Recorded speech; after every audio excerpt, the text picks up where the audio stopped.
Okay, hello everybody, and welcome back to What's the Obsession live stream and chat. And tonight we're going to be doing a huge update on everything Wade Wilson. Wade Wilson is the 30-year-old Florida resident. I don't know what else to call him. The guy, also known as Deadpool, because he shares the name Wade Wilson with the Marvel character Deadpool, and he has those tattoos all over his face, like all over his face. The man is unmistakable, given his appearance. And whoops, let me just. Okay, there we go. Awesome. Okay, welcome guys. Okay, cool. I didn't see anybody in chat first. I was like,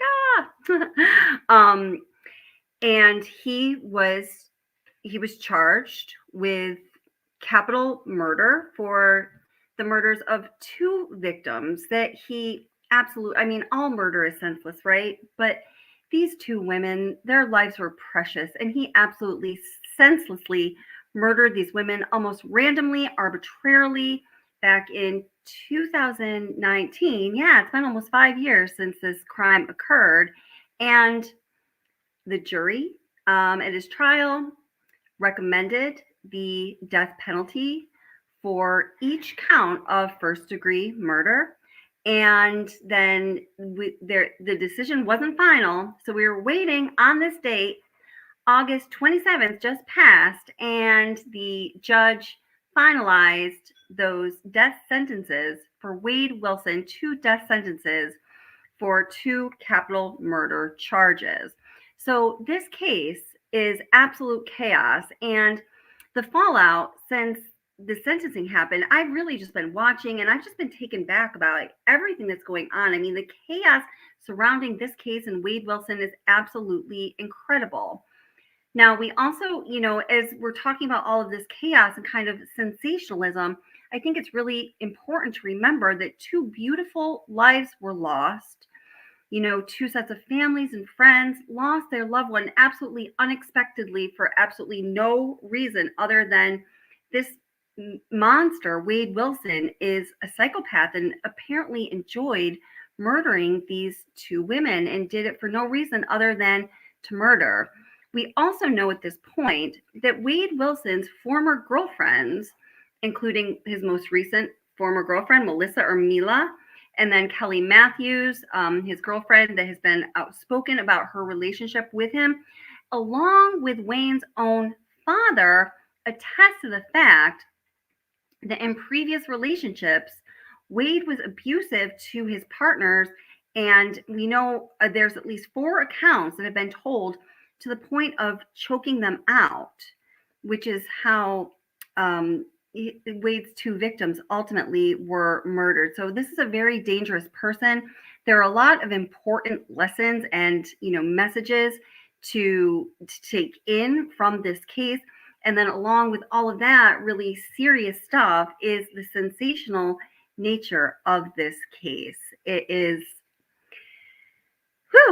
I don't know, man. Every time I sit down, I'm like, okay, it's Wade Wilson time. Well, you know what? I usually don't decide that. It's usually like something that happens or comes up and it kind of like declares, it's Wade Wilson time. I'm like, oh, thank you, God, Satan. I don't know who just bestowed this upon me. It's like I really have to, get in a certain mind frame and take a deep breath and be like, we're going into some stuff, like get ready. So welcome to those of you who are here in chat. We're going to get right into it. There's so much to cover. There is really truly a huge update. There's the sentencing himself. There's Wade's reaction. For those of you who don't know, I'm a behavioral therapist, and I have a very clear response in my observation of watching Wade Wilson hear his sentencing and, what was going on inside his head and what it means about Wade Wilson from a behavioral and psychological perspective. And I'm going to definitely share that with you.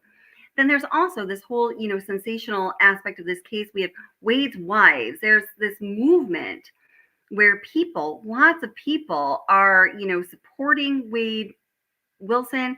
They want to save his life. They're fangirls of sorts. And some of the videos that have been created, especially on TikTok, are absolutely atrocious. And we're going to take a look at those. Also just released, well, thanks to Prison Phone Calls. I always get the name of this channel wrong. I just have to have it posted here. phone calls from prison. Oh my gosh. I'm going to find it in a second and give them proper credit. I love this channel. I watch it all the time, but thanks to this channel, whose name I can never get right, we have a myriad of prison phone calls between Wade Wilson and a number of people. Most infamously at this point would be a woman named Kiosk Kristen, who he's in a relationship with, along with a lot of other people. And then also just released is what the person who released it is calling the interrogation that broke the Wade Wilson case, which is an interview with Wade's ex-girlfriend, Melissa or Mila. So we're also going to take a look at that, along with the response from the victims' families. So again, there's a whole lot to look at. So Mona 13, welcome. How are you doing? Hey, Edward, how are you doing? Welcome. Hey, Riff Raff, how's it going? And Pepper, only one contact in. Morning. Pepper, welcome. How are you doing? Hey, Trailer Trash Barbie, great to see you, sweetheart. So glad you're here. Hey, Midge Elkins, great to see you as always. Just Alice, hey, how's it going? Nice to see you again. And Joan Bradley, oh, girl, I was going to text you. I got your text the other day. You were right on. And actually, you inspired me to start looking back at this case again. Everybody thank our moderator, my good friend, Joan Bradley. Joan Bradley says, oops, okay, that's not necessarily about this case. I think there was something personal, but I'm so glad that you're here, Joan. Joan was one of my first moderators for this channel. You may have been the first one, Joan. Joan and I go way back. Love Joan. And let's see. I know Jody is cool is here as well. And thank you for all that you do. And Melee, welcome. How's it going? And let's see. If I miss anyone, I'm so sorry about that. It definitely was not intentional. Just say hi and we'll try to catch you and say hello back. Oh my goodness. All right. So where to start? Let's start. Hey, Sarah Mia, how's it going? Nice to see you. So let's start with the actual sentencing that went down just a couple days ago. We'll take a look at that. And I just want to give you my analysis from a behavioral perspective, as a behavioral therapist, a psychological perspective. And I want to see what you guys think about that.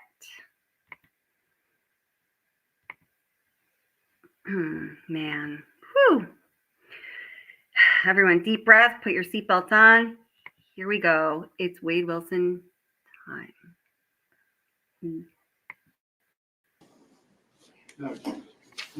All right. So, yeah, it's in the stream. I have considered all of the testimony and evidence, arguments of counsel, applicable case law, and statutes. I have prepared a written sentencing order, which I'll file contemporaneously with the pronouncement of the sentence here today. I also have copies for the state and defense, which I'll hand out once I conclude. So in the state of Florida versus Wade Stephen Wilson, case number 19 CF 568, the court will read aloud the portion of the sentencing order related to the sentencing circumstances and proportionality.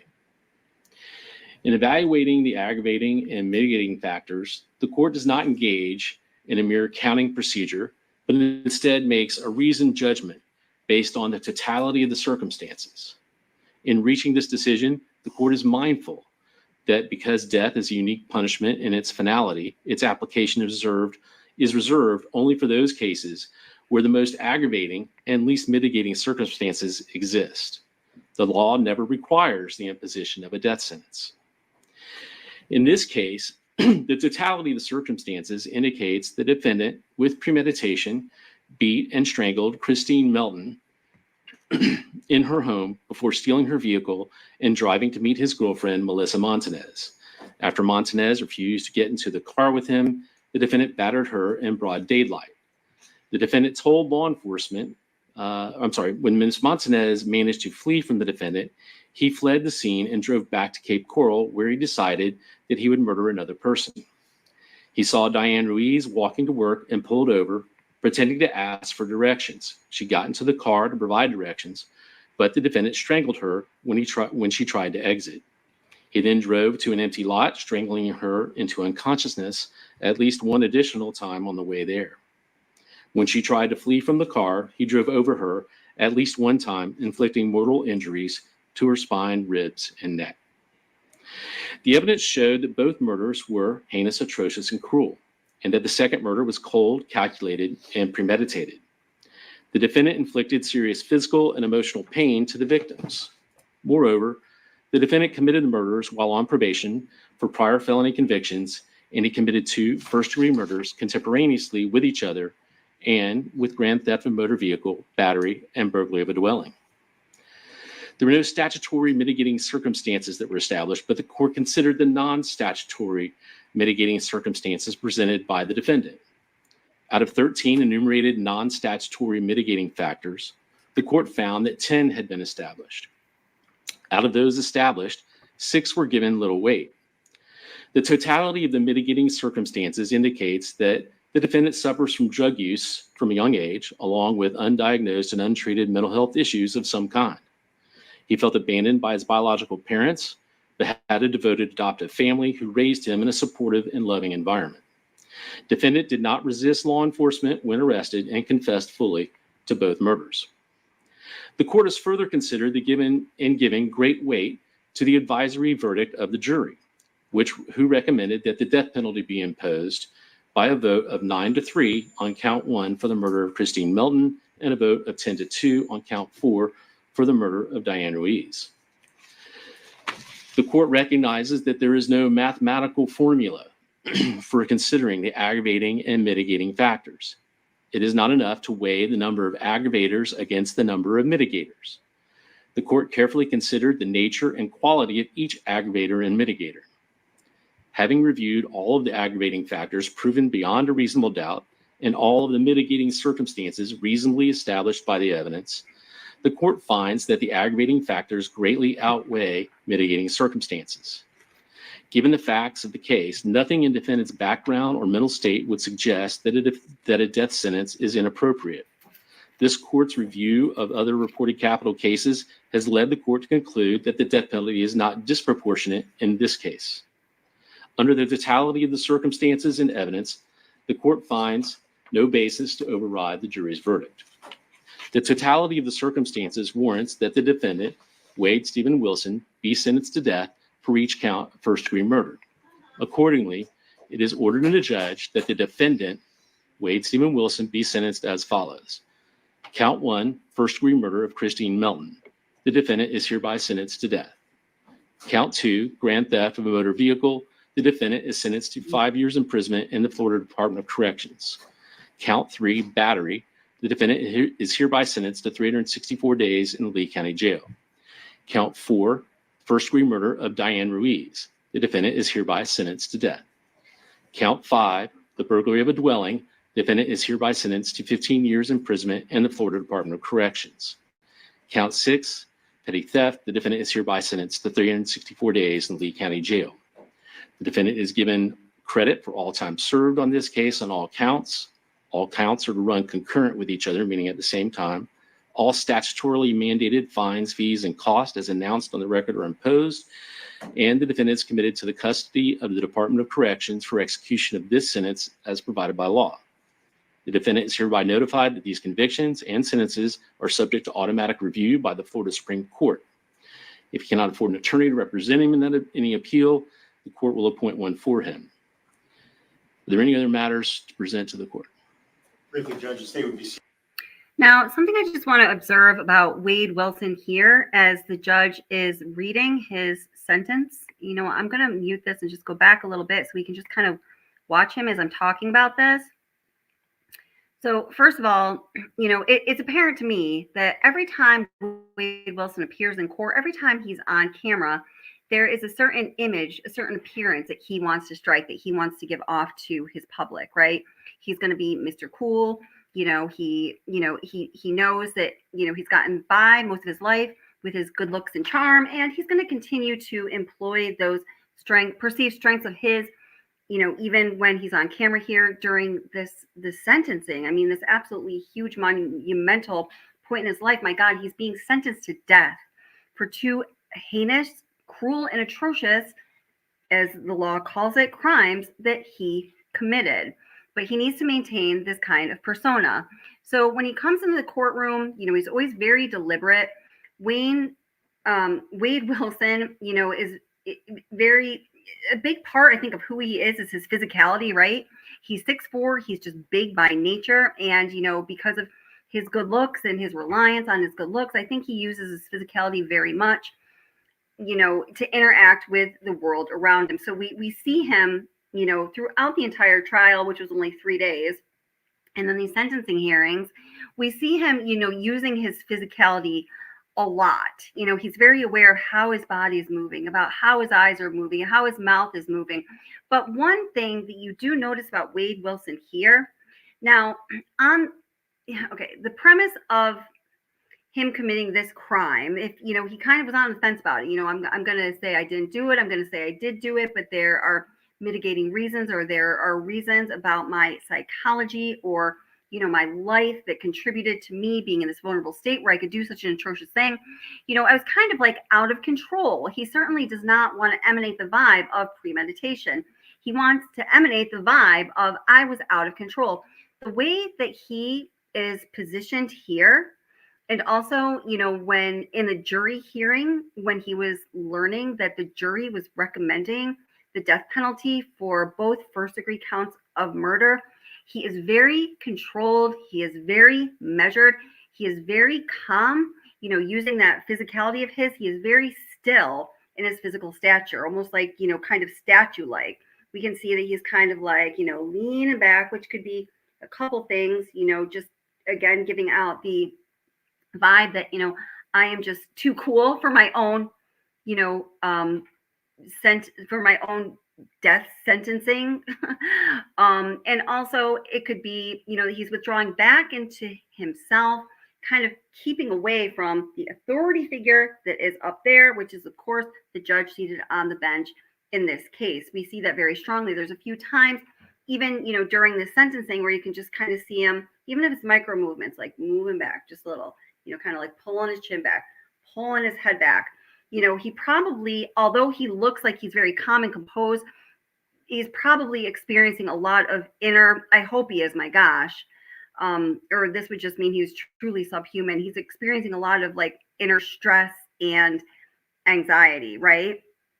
So the fact that he's able to appear this calm during his death sentencings, and he is this still and composed in his physical nature, in my mind, absolutely excludes the possibility that these murders happened due to a lack of control of his just general impulses or faculties on his part. Although he was apparently under the influence of some strong DRUGS, these things are just not consistent.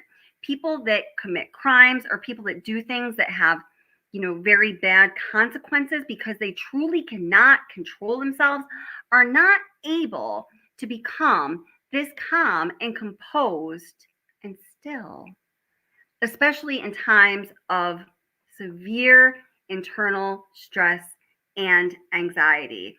So watching Wade Wilson here at his sentencing convinces me all the more that he knew exactly what he was doing when he murdered those two innocent women, and he was well within his mind, and everything that he was doing was under his control. Does that make sense?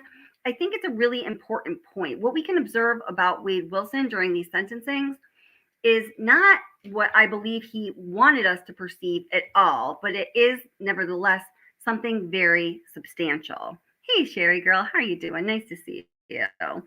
And who else did I see come in? Legendary CEO, how's it going? Nice to see you. John McSmith, my friend, how's it going? Always wonderful to see you. And if anyone else came in, hello and welcome. Very glad you're here. Oh, hey, Angie M, I'm going to call you. How's it going? And I have one contact in, so if I'm squinting, that's why. Or maybe I would just be spitting anyway. So, yeah, I mean, he is definitely a very interesting case study. Now, something that was discussed, in this hearing is that, do I want to play this part? Well, maybe I will. Hold it. Oh, I don't think it's in this video. Well, there's a very qualified expert witness. He goes on to talk about he was getting his doctoral degree, and while he was getting his doctoral degree, he was also getting this advanced doctoral degree, and he was getting this advanced doctoral degree. And this was, I mean, this guy is obviously a genius. He did his residency at the University of Pennsylvania Hospital. As y'all know, I'm from where I am right now in New York, but I lived in Philadelphia for over 20 years. And shout out to Joan Bradley, the hospital at the University of Pennsylvania. It's an Ivy League school. It's a highly respected hospital. He obviously knows what he's talking about. So he has conducted over 4,000 autopsies. He goes on to talk about his qualifications.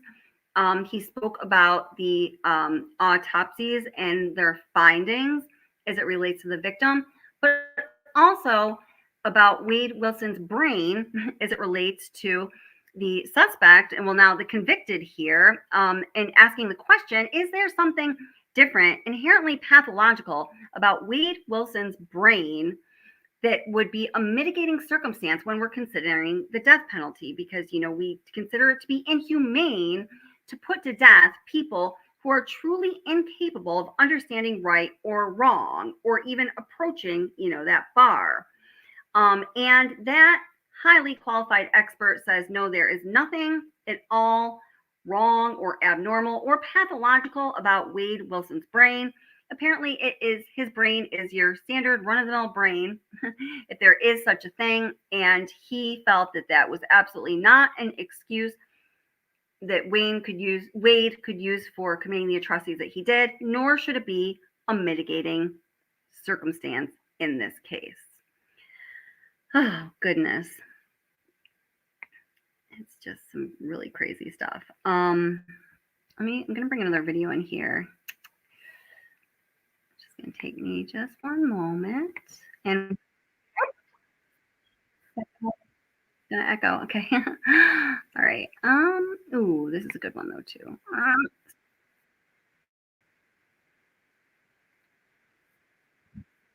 There's so many of me there. Okay. Let's see.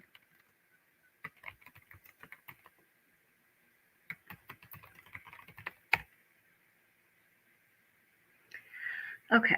Oh gosh. Give me one second. I've just got to scroll through and find the right things. Oh, did we catch this moment here where Wade Wilson interrupts the judge at his own sentencing hearing, where he is sentenced to death ×2? This man is he's a monster.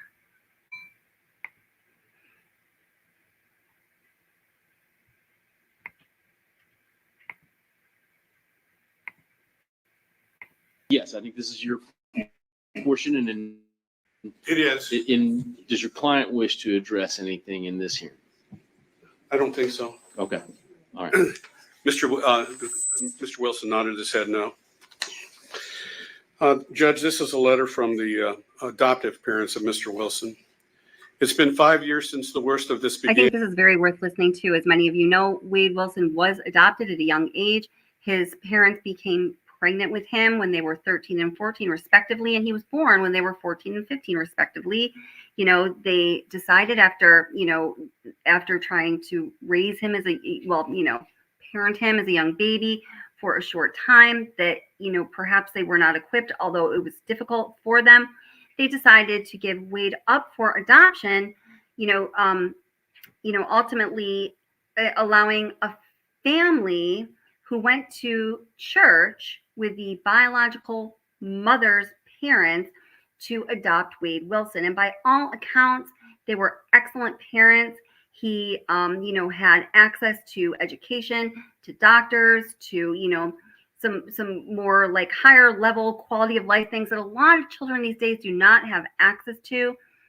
There is nothing to blame on his childhood, the way he was raised, for Wade to turn out the way he is today, a monster. So this is a letter from his adoptive parents, and it's heartbreaking. And you can't possibly understand how sorry we are for the families affected by this tragedy. We cannot change the past, but we wish we could. On that fateful day 5 years ago, not only were the lives and the dreams of two women lost, with their families left behind in shock and grief, but another family was left shocked and grieved over a different kind of loss. It's easy to recognize the victims and their families and to feel profound sympathy for all they suffered and lost. One group that isn't often recognized as those also suffering is the family of the accused. Our journey of loss didn't happen all in one day as theirs did, but it was heartbreaking nonetheless. Wade was a joyful child, loved his parents and sisters, and was loved immensely in return. But over the teen years, and then especially in the early years of adulthood, Wade began to slip away from us, becoming withdrawn, erratic, and depressed at first. Then as addiction was added to mental illness, he became frankly paranoid and delusional, and the sense of loss became increasingly sharp. He was in the system for years trying to get help for his mental anguish and for his addiction. They put a tiny Band-Aid on it and then sent him back into the world without a diagnosis, medication, and without follow-up care. We tried to hold the pieces together, but had no idea how to find the support Wade needed to be the person he was inside. The system failed him, and that fateful day in 2019, we lost the last piece of the son we loved and all the hopes for his future. In those tragic moments, when the cancer of severe mental illness and addiction won, we lost our son, grandson, brother, nephew, and uncle. So we understand the despair, anguish, loss, and hatred for someone or something that takes away someone you love. Because despite everything, Wade is still our son, and we love him. The hopes and dreams of his life are already lost, but the human is still in there somewhere, tortured beyond what most of us can even begin to imagine. Taking his life will not bring back those two beautiful women. There is no justice on earth for that kind of loss. Taking another life only adds to the tragedy. Please see it in your heart not to kill our son and make our innocent family suffer even more. The system designed to help those who suffer and are lost failed him. That system is broken and would be only further broken if it took Wade's last breath. That broken system owes Christine, and it owes Diane, and it owes their families, and it owes our family. It owes us all the peace that it did not provide to Wade. Candy and Steve Wilson. Thank you. We would rest. I mean, I have some thoughts on that statement. I don't know if any system owes anyone anything right now other than justice to the victims and their family members, but I understand the pain that his adoptive family must be experiencing. So you're about to hear Wade Wilson interrupt the judge at his own sentencing, where he's sentenced to death ×2. Judge, I would just ask that you colloquy the defendant to ensure that he doesn't want to speak at this hearing. Oh, well, Mr. Wilson, you have an opportunity, just like during any of the other phases of, well, let me just finish real quick. Any of the other phases during the case, if you want to address the court, I would permit you to do that. Obviously, everything's recorded, but you would have that opportunity if you wish. No one can prevent you from addressing the court if you wish to, and no one can make you address the court if you don't want to. So it is a decision that's solely left up to you if you want to address the court or not. Not today. Thank Later, when I come back, I will. Today, Okay. no, I won't. Okay. Okay, thank you. Cocky bastard. The state calls Dr. Thomas Coyne. Oh, wait. I'm just going to let this roll so you can hear this gentleman's credentials. This is the brain pathologist. He's going to tell you what his accreditations and titles are here that I was just speaking about. All right, sir, raise your right hand. You swear affirm testimony you give will be the truth, the whole truth, and nothing but the truth. I do. You can take the stand.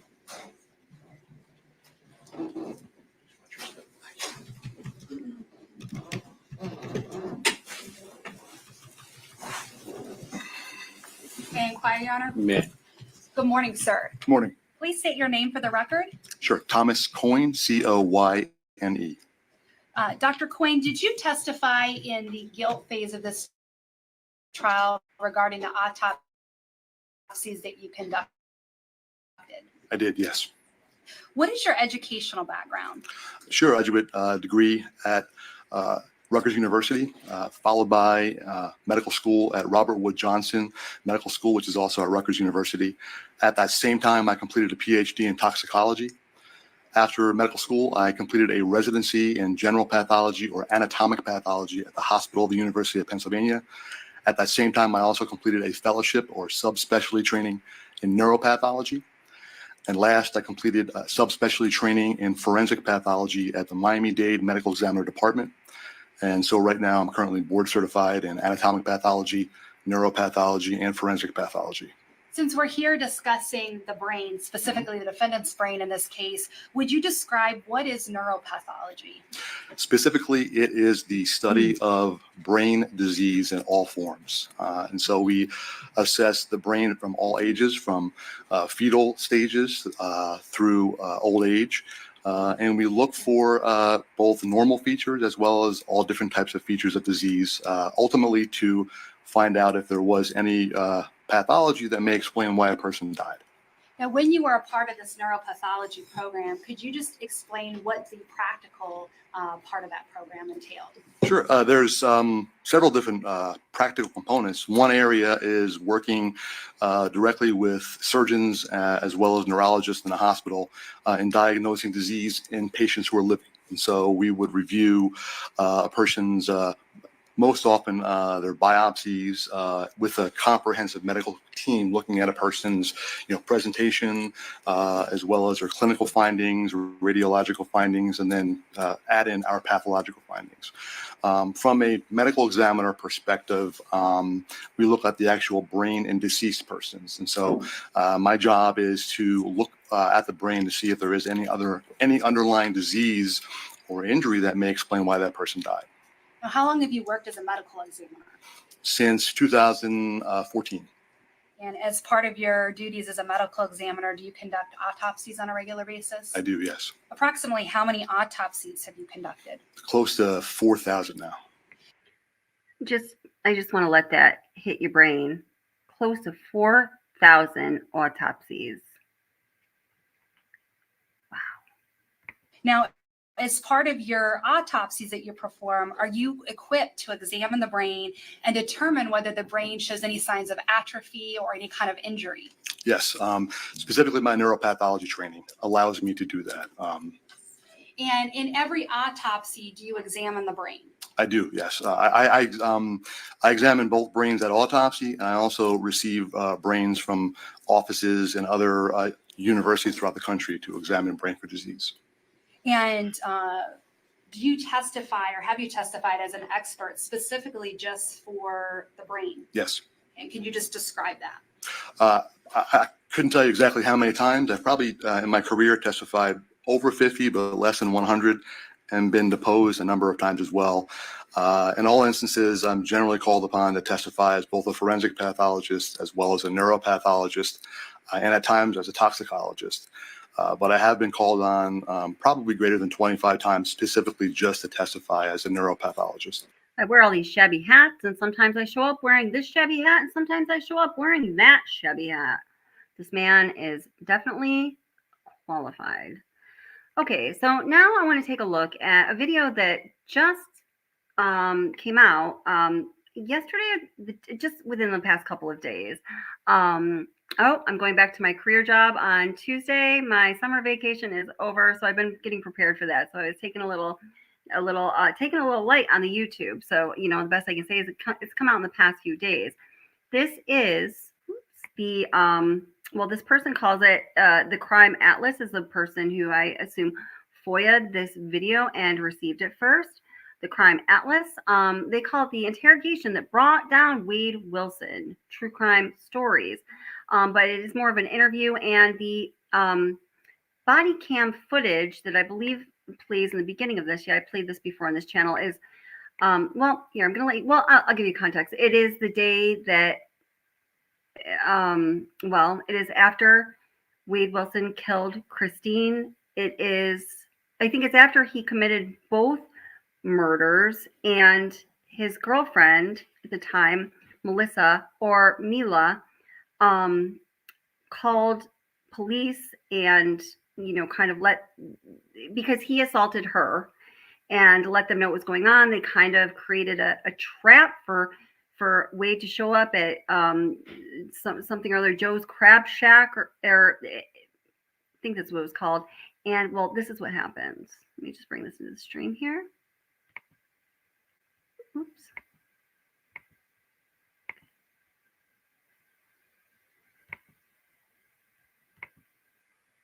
Again, this video footage was obtained by the channel True Crime Atlas. Thanks for doing that, True Crime Atlas. View of the police response as they arrived at the scene outside Mila spot in Fort Myers, where Melissa sought refuge. Additionally, the video includes Melissa's subsequent police interview, where she recounts the terrifying encounter with Wilson. Her detailed account during this interview played a crucial role in the investigation, helping to piece together the events that ultimately led to Wilson's capture. For those seeking more context or background on this case, I recommend watching Evil Unveiled: The Chilling Crimes of Wade Wilson on this channel, which delves deeper into Wilson's criminal history and the full scope of his actions. This will provide a more comprehensive understanding of the events leading up to and following the incident featured in this video. Nevertheless, here's a brief recap. On the morning of October 7th, 2019, after a heated argument the night before, Wade Wilson abandoned his girlfriend, Melissa Montanez, at a bar. The following morning, an enraged Wilson demanded to see Melissa, and when they met in public, he violently attacked her, attempting to force her into his car. Fearing for her life, Melissa managed to escape to the Mila spa in Fort Myers, where she sought safety. Fort Myers police received multiple 911 calls reporting the assault, and officers quickly arrived on the scene.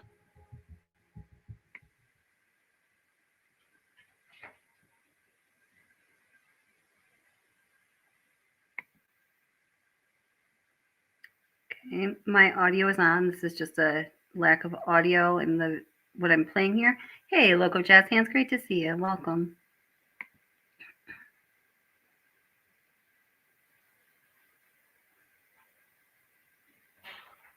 Okay, cop arriving on scene. This guy's a night. Okay. This guy's a nightmare. Like, she spent the night at my house because he took her car. So she spent the night at my house on the sofa, and he was calling her up. You're not at Amy's house. You're not at Amy's house. Fucking liar. I'm like, yes, she is, bro. She's right here on my bed because you took her car and won't give it back. Now he has her car, keys to her freaking place, didn't give any of that back. I'm like, Mila, gotta get rid of this fucking guy. And I just met him last night.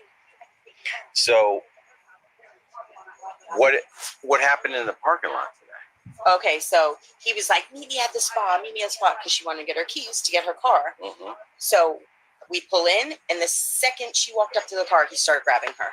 The second, like instantly. Is it the red car over here? No, that's my car. Okay. He didn't realize he wasn't in park, so he slowly gravitated and hit the corner of this white car.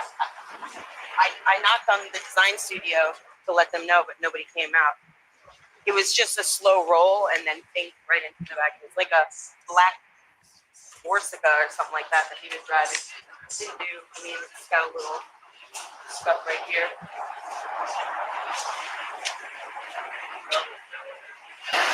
But now he's to her spa and her car, and he wouldn't tell her where her car is. It's a Hellcat. Brand new. She just got it. And from my understanding, because I was at the Buddha, that's where I found her. He left her last night, so that's how I wound up with her. And that's her spa? Yeah. Her boyfriend was manhandling her, and everyone saw it. All right. Here, okay. He was hard. Left her. A Kia right here.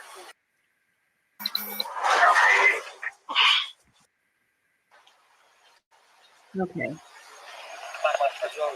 The contact is Copy up 1012. I'll explain to you when my partner gets here, okay? Yeah.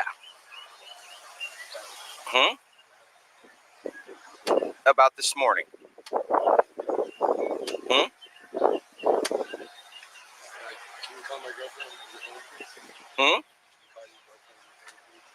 Say again? Yeah, I can do that, but I'm just waiting for my partner to get here. Yeah, absolutely. And here's what's going to happen. Is the car running? Shut the car off for me. It's off. I'm going to detain you until I figure out what exactly is going on. Now, this is one I've never heard police use before. I'm going to detain you until I figure out what's going on. Just wait till my partner arrives. You're not under arrest. I'm not arresting you. I'm just detaining you. I told you, I don't want to be harassed. Wait, you don't want any trouble for me because you're on probation, okay? Okay, yeah, that's what I'm saying. So I'm going to have you step out of the car and I'm going to detain you. Not arrest. Detain you right now. Yeah. Okay? And I can't have any problems. You understand me? All right. What's that?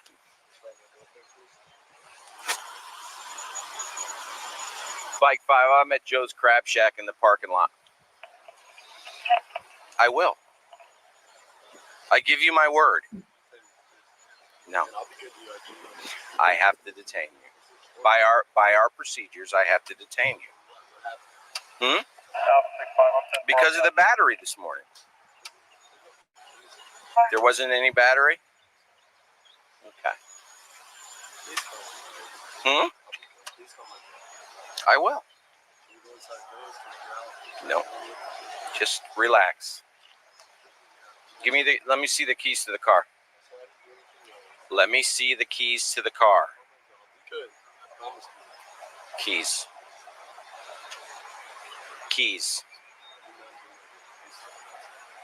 Wait, we're not going to have any problems. Just give me the keys to the car.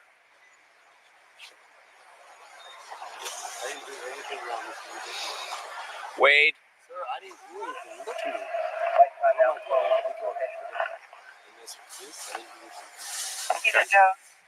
All right. Please. Just wait till my partner gets here. L41, gonna need a couple more units. Don't go anywhere. Hey. Alpha 8, being around in there.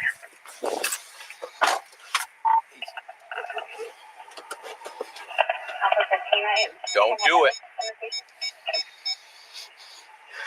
He's in his car. He's attempting to take off. Back up. Yes, please.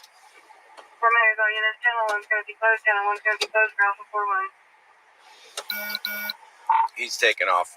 Okay, and they let him go, and they talk about how it was, around lunchtime in the middle of the day, and to pursue him when, they figured they were going to find him anyway. He had just gotten out of jail from some other charges. He wasn't like that difficult to find, apparently, if you're law enforcement. They didn't want to cause any, threat or danger to the public since, the roads were a little congested at the time. So they did not pursue him at that time. So now we're going to move forward to the detective speaking with Melissa or Mila. At the time, well, at this point, I guess Wade's ex-girlfriend, but as of the night before, Wade's girlfriend. Okay, this is the case detective. Hello. Okay. How are you? And he's going to be speaking with you. All right.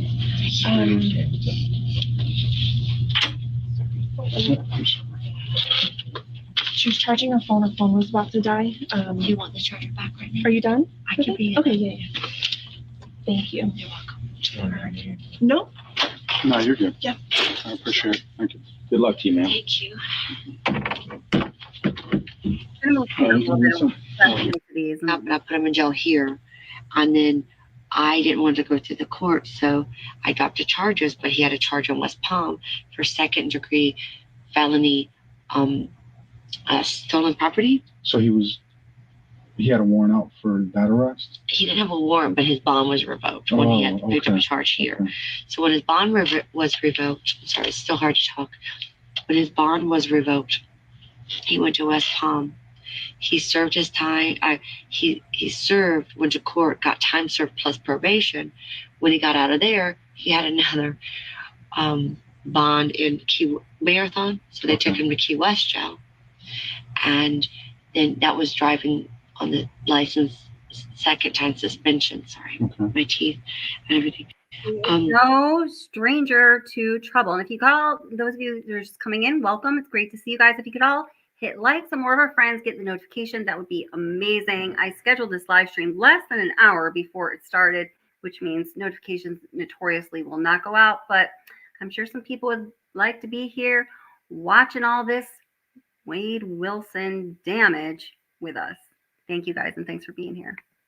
And then they released him, and then me, stupid enough, went down 5 days ago and got him. Down from Marathon, from Key West. Yeah, Marathon. Well, Key West jail is where they took him, but then he had court in Marathon. Okay. So he did the court and got out and called me, and I drove down to Marathon and got him. Down and picked him up. That was 5 days ago. Yes. What day do you remember? That's going to be a little rough. Let me think. I think it's the first or second. Not exactly sure. So the first was on Tuesday. It's either Tuesday or Wednesday. I can't really remember. Okay. I think it was the second, but I'm not 100% sure. On October 1st or something.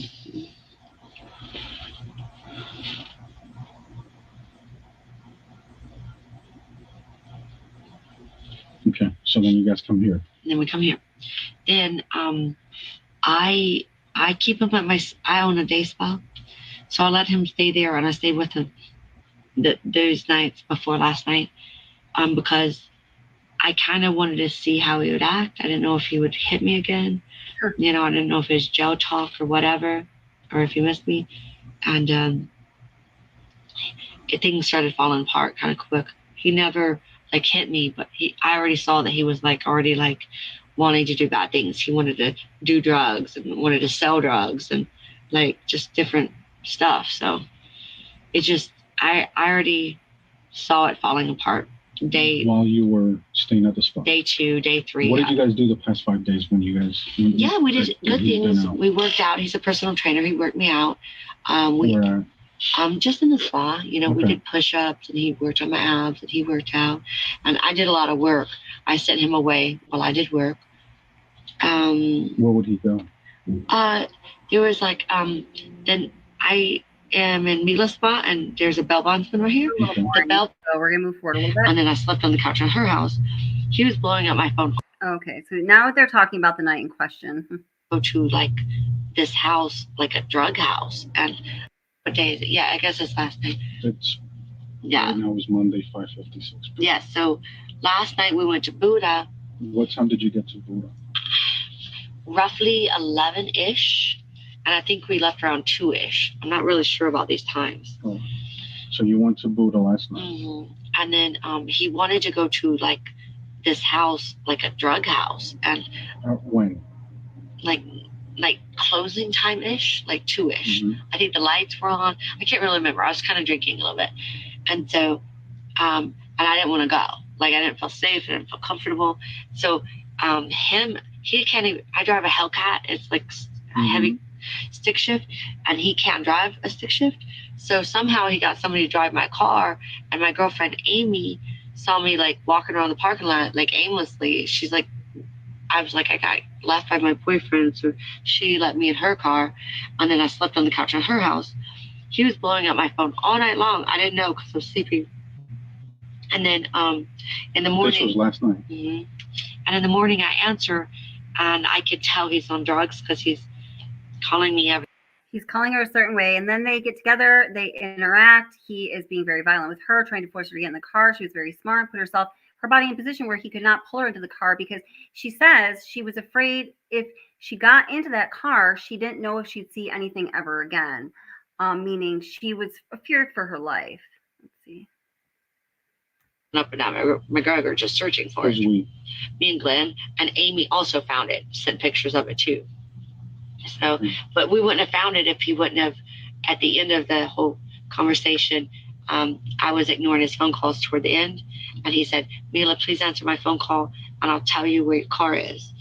And he said, so I answered, and he told me just cruise up and down McGregor. His version was on the left going toward the beach after the Buddha. That's not where it was at all, but thank God we saw it. So, but anyways, once he saw that fabric was slipping, He opens the car door, gets out of the car, but he forgets to put the car in park. So he tackles me to the ground. The car's almost trying to run over us. So I'm trying to get out of the way of the car. He's got me all up and down on the pavement and just threatening to kill me, threatening to get in the car, saying he's already going to kill me. I'm just struggling my best to not get in the car because the last bad incident, he had me hands tied behind my back, choking me, beating me, raping me for like 6 hours. So I knew once I got in the car, I might not. Listen, this woman has, any evidence that's come out has proven her to be honest and forthcoming. You know, so she is, in addition to Kelly Matthews, his ex-girlfriend, who is the pet groomer, and 2 women that Wade's biological father speak of. These 4 women speak of him choking them out, holding them captive for extended periods of time, raping them, and just doing absolutely horrible things to them, basically beating them within inches of their lives. This is clearly an absolutely lethal, obviously, monster of a human being. Not see anything again. Said that. Not see anything again. It was kind of a weird statement, but we get the point. Car's almost trying to run over us. So I'm trying to get out of the way of the car. He's got me all up and down on the pavement and just threatening to kill me, threatening to get in the car, saying he's already going to kill me. I'm just struggling my best to not get in the car because the last bad incident, he had me hands tied behind my back, choking me, beating me, raping me for like 6 hours. So I knew once I got in the car, I might not see anything again. All right. Okay, go ahead. So then eventually I start making my way up to the spa because I think it's safer to be in the spa than the car. So Amy keeps yelling at me not to go to the spa because she thinks as soon as I get in the spa that's when it's really going to go. So I keep holding on. Yeah, if you're truly fearful of someone, somebody is being physically aggressive, they say the best thing you can do is never to go to that second location. Moving from where you're at with free movement into a car is by definition a second location. That is something you should never do. Just, a little bit of, self-defense wisdom for all of us. Wherever you're at, if somebody's being aggressive with you, do not ever allow yourself to go to a next location where they have more control and you're probably more secluded, right? Railing, he eventually drags me up and then he punches me as hard as he can right here, like in the face. And somehow when he punched like that, I was able to kind of like maneuver around the back and run, and then run to like the neighboring business. And that's how I got away. And then he jumped in the car and left. Okay. Sorry, that was drawn out. No. Okay. We're going to get into more details Okay. here in a little bit. So, and have you talked to him ever since? Mm-hmm. He's been blowing my phone up. You haven't seen Now him we're going to move since that. forward a little bit where they So start then, talking about the victim. Look at the house. He has all these. Somebody said he killed this girl, Christy. It's in Fort Myers.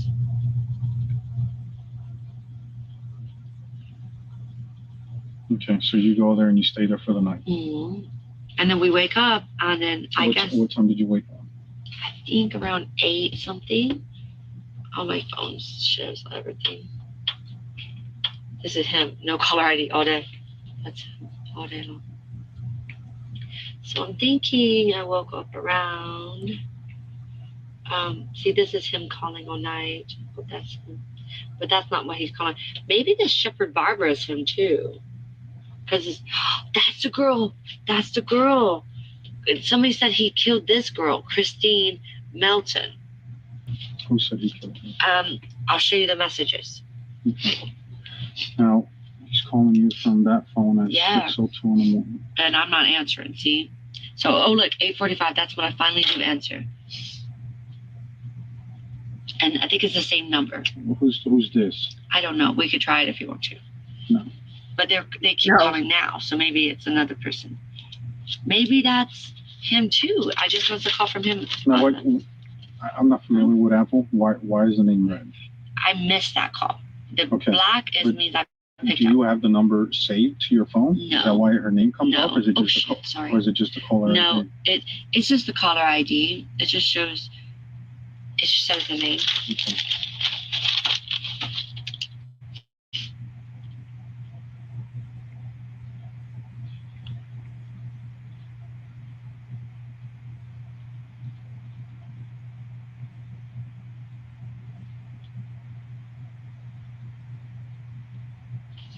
Let's go down. Yeah, he was called. Oh, I guess I must have answered it these times. No, but I don't remember doing that. And where it says Wade husband. He programmed that in himself So as that's his from number. his phone. Yeah, And that which was only all the works on way Wi-Fi. that So was- I must have been still awake at that time. So that was all the way until 3:15 in the morning. Yeah, maybe we were still at boot at that time. I'm a little fuzzy with the details about time and stuff. Move forward a little bit. Thanks for that though. Is that why it shows blank? I'm so fucking mad at you and all this different stuff. Wow.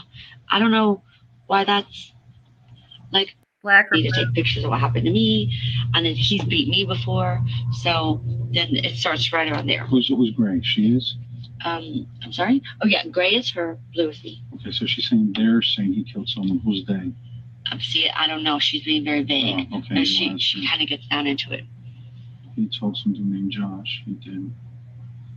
And there's like 40 cops looking for him.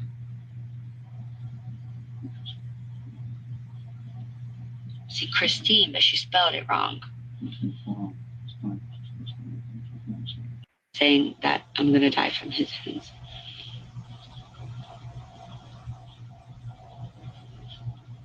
Girl, I hope you learned her lesson. I'm not sure about that. That's how I'm assuming it happened with them over this thing. For the past 6 months. Yeah, it hasn't stopped. How did Wade end up here in Lee County? He got dismissed from the Key West jail or whatever, released or whatever it's called, and I went down and got him. And brought No, him not this last time. 6 months ago. I think the guy bailed him out of jail for the driving second suspense. Does he have any family in Lee County? Mm-mm. All his family is in like Tennessee, like Nashville. Okay, but how did he end up in this area? Oh, when he was 17, he went to jail in Tallahassee. When he was in the course of his jail sentence, his family moved up to Tennessee. When he got released from Tallahassee, his family said they were scared of him to stay down here. So ever since then, he's been drifting around Florida. Okay. And the reason he left Marathon to here particularly is because Tommy was the only person that would help him out. And this is where Tommy was getting back to. It was Tommy's friend here. Okay. Move forward a little bit. Well, that's what we have detectives everywhere right now. So, It's absolutely horrible. yeah.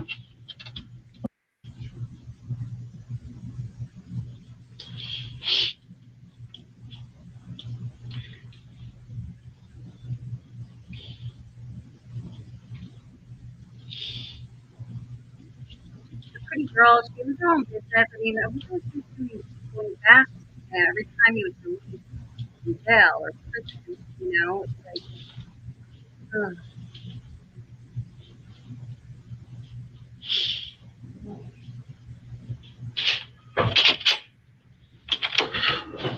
When do we get to find out if he did it or not? Well, that's what we have detectives everywhere right now. So, It's absolutely horrible. yeah. And that's why we need as much information from him as possible. Because obviously, I feel like. did you see him talking to any females at the club last night at the Buddha? Was he talking just to random people all over the place? Just guys? He's very social. Okay. If I wouldn't have went and got him, this would have never happened. Well, you can't blame that on you, okay? Because obviously, you said he was on drugs. You cannot. I mean, you can't. Everybody told me this would happen if I let him out of jail. He'd kill somebody. I just didn't believe it.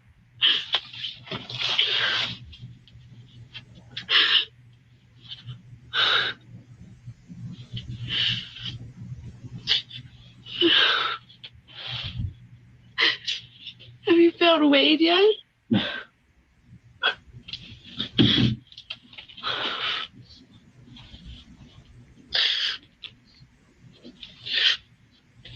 I wish I would just left him down there.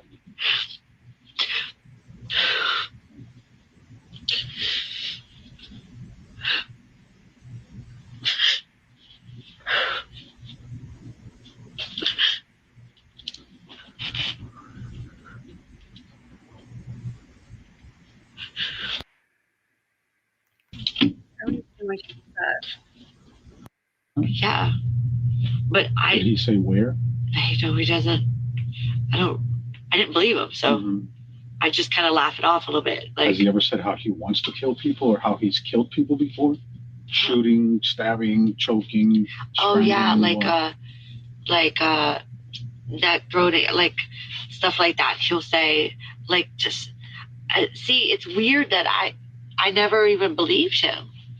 Like, he would just say random stuff like that. I never heard him talk about guns much, but knives. I've heard him talk about tying people what up, does he say? like slashing people's throat or something like that. He said he has done it before or he wants to do it. He said in one incident, like, I guess he slashed over here, and threw him in a lake and let, like, no body, no crime is kind of what he said. He said he cut someone from Here to here and put and him in a lake or something. Like, I'm saying, these memories are vague because I didn't believe them. Like, they're not stored in long term, you know? Like, I passed them off, you know? Like, I didn't, like, you know, I just didn't believe him. A lot of young guys lie about a bunch of stupid shit. Like, they think they're rappers or they think they're this. Is he like that? Oh, I just thought he was another young guy. Every time I date younger guys, they all act stupid like that. Mhm. I just thought he was acting stupid. Okay. I'm not being rude or I know. anything like that. I just trying to communicate back and forth here with the other detectives. Okay. Oh, God. I hope everything's okay with that girl.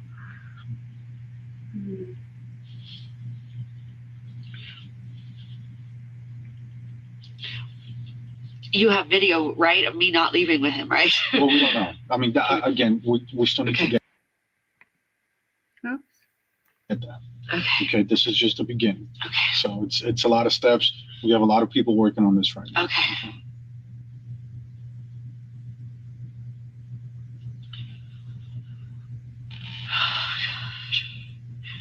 I went to the military with two of your cop friends, you know, Angela and Miguel Fleming. Yeah, you were in the Navy? I was in the Navy with both of them. Really? Yeah. He was on the Ponce de Leon. She was on the ship with the Eisenhower with me. Really? I don't know if that speeds up my phone process. Well, I promise you I will definitely let them know, okay, about that, so.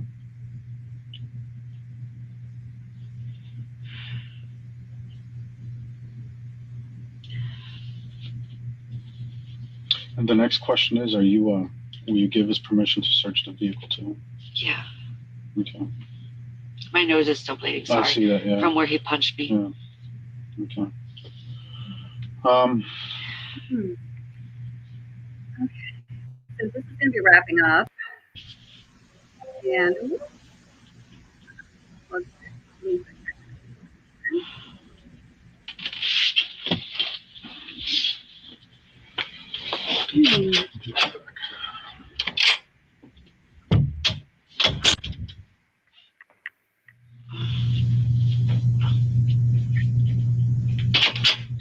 All right, Melissa. So I talked to the detective that's working the case, the lead detective. Uh-huh. And we don't lie to anyone, okay? Yeah. She said, because you have an Apple phone, is there any way you can borrow one from someone? Because she said it's gonna be a while. Yeah. Okay. Just being honest. Can I get out of here and We eat? don't, yeah, we're leaving right Thank now. you. Okay. So it is going to be a while because it's my business. I'll just have my grasshopper for Now, that. here's the thing. Okay. Did you guys come here in one car or two cars? 2 cars. Okay. Because we are going to need the car to help. That one will be fast. Because those probably no later than tomorrow, end of day. Okay. We are going to tow it from here back to the police station in Can I get a few Picoro. things or no?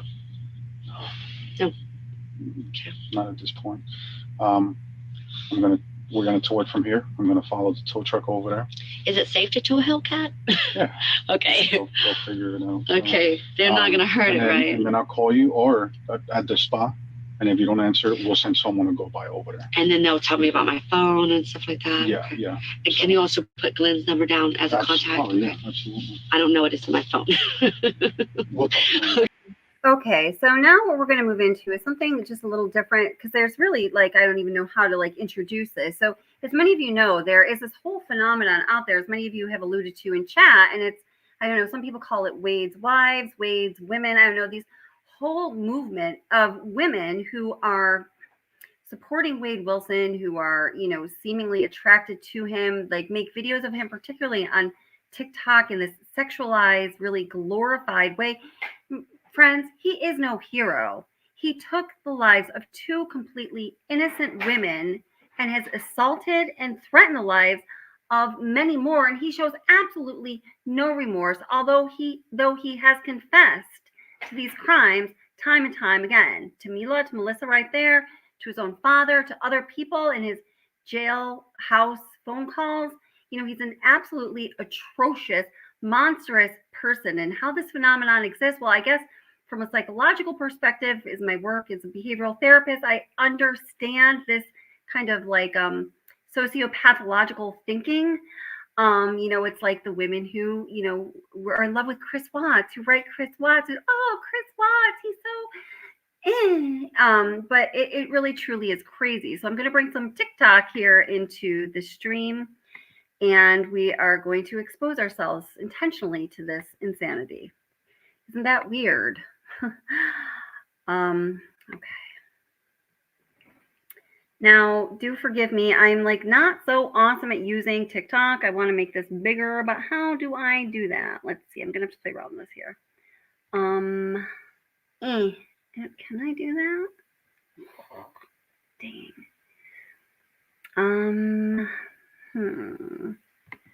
Well, you know, we're going to get what we can get out of this here. Let me make it full screen. You don't need to see. Oh, I want to make me full screen. Switcheroos. Yeah. Okay.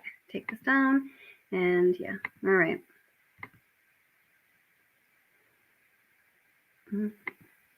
Play? No play. Play, no play? All right. Like an addict, keep me on my thoughts on the mattress.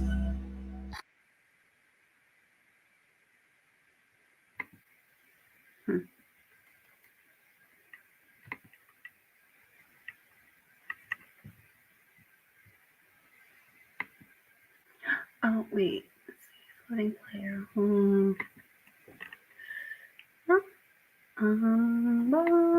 Okay. No. Okay. So do we just not have audio here?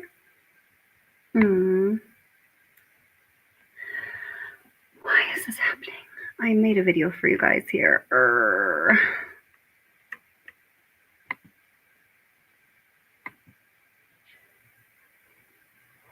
This is a little weird.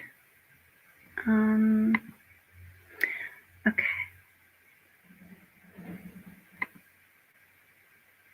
On August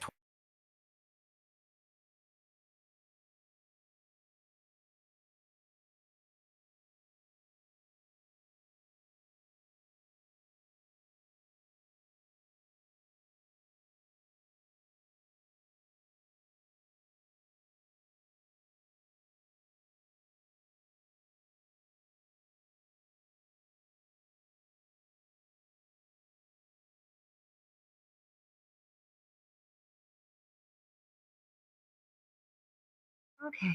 All right. Sorry about that, y'all. I don't know. Maybe StreamYard did not like the TikToks. I don't love them either, but you know, part of. This case is particularly complex, as many elements have not been adequately addressed, and there have been numerous twists and turns. In such a challenging situation, it's essential to stay open-minded and respect different perspectives. I want to thank all my followers for their support and involvement. Your engagement makes a difference, and Easy. Oops, sorry. There, I figured out how to make it full screen. Me. Ton absence, j'ai beau trimer sans toi ma vie n'est qu'un décor qui pour éviter baby. This is you.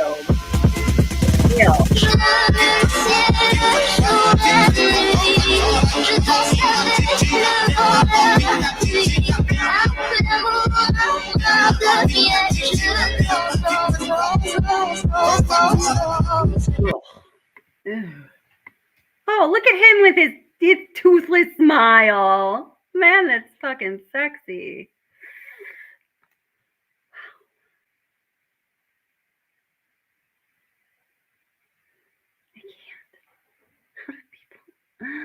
Okay. Next. Injustice on Earth. Oh, well. Oh, that is injustice on Earth. We're not connected to Wilson. Wade Wilson has been tried and found guilty of several serious crimes.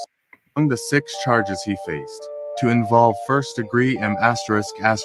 In addition to these major accusations, he was also found guilty of a 3rd charge of first-degree M****, as well as grand theft, battery, burglary, and petty theft. Pencils to eat their meals in their cells. Wade Wilson's sentencing, which could determine his future. And it did.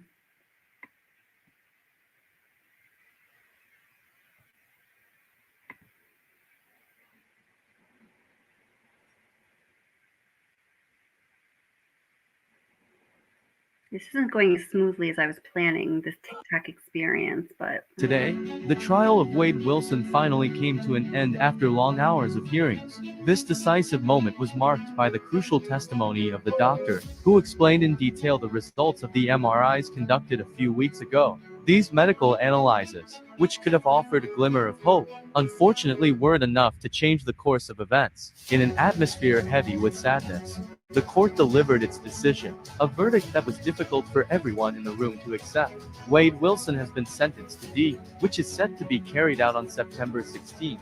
This tragic outcome leaves a deep sense of despair and sorrow among his loved ones and those who had hoped for a different ending. A request to appeal the judgment is currently being prepared and will be filed in the coming days. This move reflects the ongoing efforts of Wade Wilson's legal team to challenge the court's decision, hoping to overturn the sentence handed down earlier today.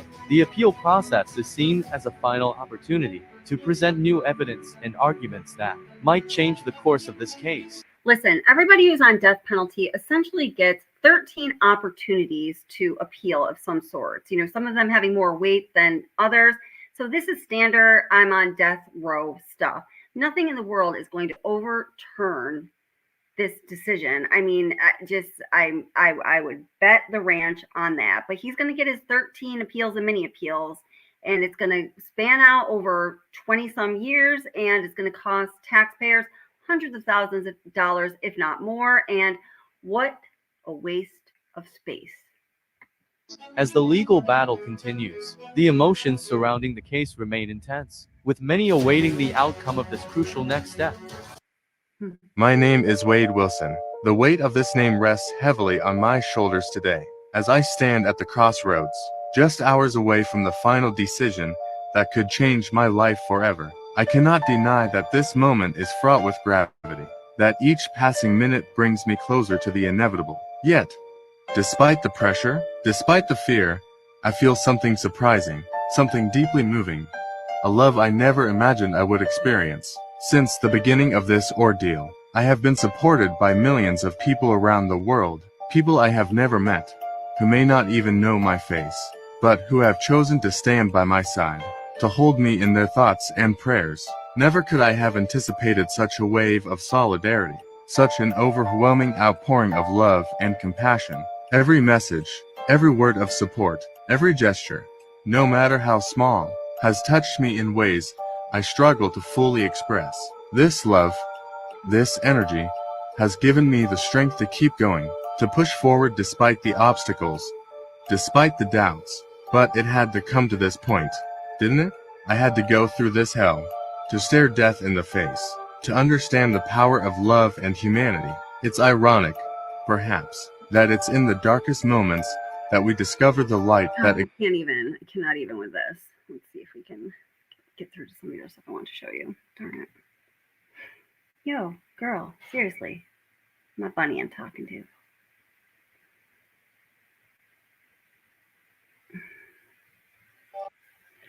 And I'm feeling good. I'm feeling good. Absolutely insane. Fish in the sea, you know how I feel. River running free, you know how I feel. Blossom on a tree, you know how I feel. It's a new dawn, it's a new... Okay, so that's enough of that. So next, let's take a listen to what Wade Wilson's biological father, Stephen, has to say about, everything that's going on now. I mean, I can't even imagine. So for those of you who don't know, Wade Wilson was in touch with his father, Stephen, before he was arrested. He confessed to what he had done. There's something nasty in my hair. It's like in my line of vision. To what he had done before he was arrested because, well, it actually was his biological father, Steve, who contacted authorities. Wade was calling to hit his biological father up for yet another favor. He wanted to get out of where he was. He was hiding from the cops. He broke into someone's house. He drank like 4 White Claws, was wearing their clothes. I think took a shower at their house or something like that. All the details are in the court documents. And, his father convinced him, okay, listen, I'm going to get you an Uber. I'm going to get you out of there. Just stay put, but I need the address. And his father then describes the difficult decision it was, but then again, it wasn't such a difficult decision, he concludes at the end, because if he allowed Wade to remain free and did not get him into law enforcement custody, he was convinced that Wade was going to murder again. So it was his father, Stephen, who called the authorities on his son and sent them to Wade's address where he was hiding out. And Wade just thought my dad was going to get me an Uber. He's a smart one. He's a smart one. He's one of the smart ones, obviously. So this is from the channel. A lot of these, on this case, there's a lot of these people who used to be who were ex-convicts who were in prison. Have a YouTube channel now, talk about it. I think they're pretty interesting. We're talking about this case and are getting some good interviews. This channel is called Lockdown 23 and 1. This one is new to me, like Jumpsuit Pablo and who's the other guy that I really like? Oh my gosh, I just did a watch video with him. I get tired at this time of night. I watch regularly, but this is a new one, but I like it. So let's hear what Wade Wilson's dad has to say. People think, Are you kidding me?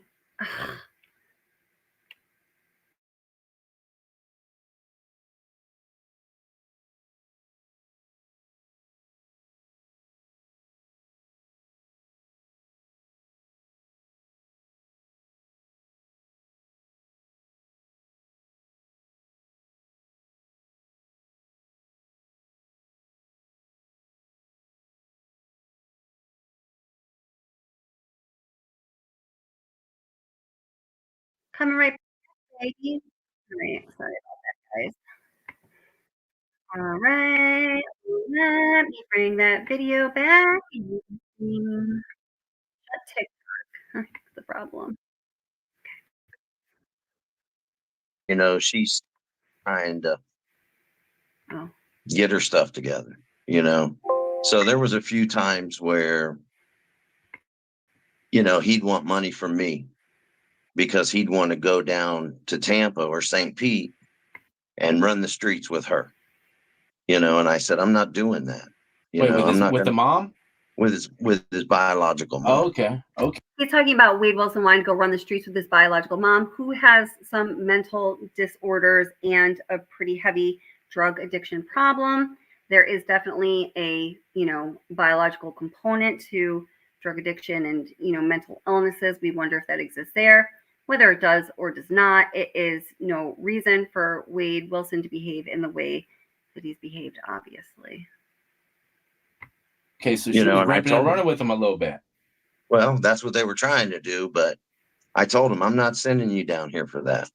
You know, that's going to end you up in trouble. You know, I don't want that for you. And you don't, that's your mom. You know what I mean? Yeah, that's wild, man. All that put together, it could definitely do something to Yeah. a young man's mind as a child and going up. You know, that's just how it is. You know, some people it doesn't affect, some people it does, and also You know, like Mello makes a good point here. Wayne Wilson has, I'm not even going to mention what fundraising organization is doing this, but he, you know, with all of his sympathizers here, has raised almost $90,000 to support him and whatever fucking shenanigans and Snickers and cheese doodles he wants to be playing with right now.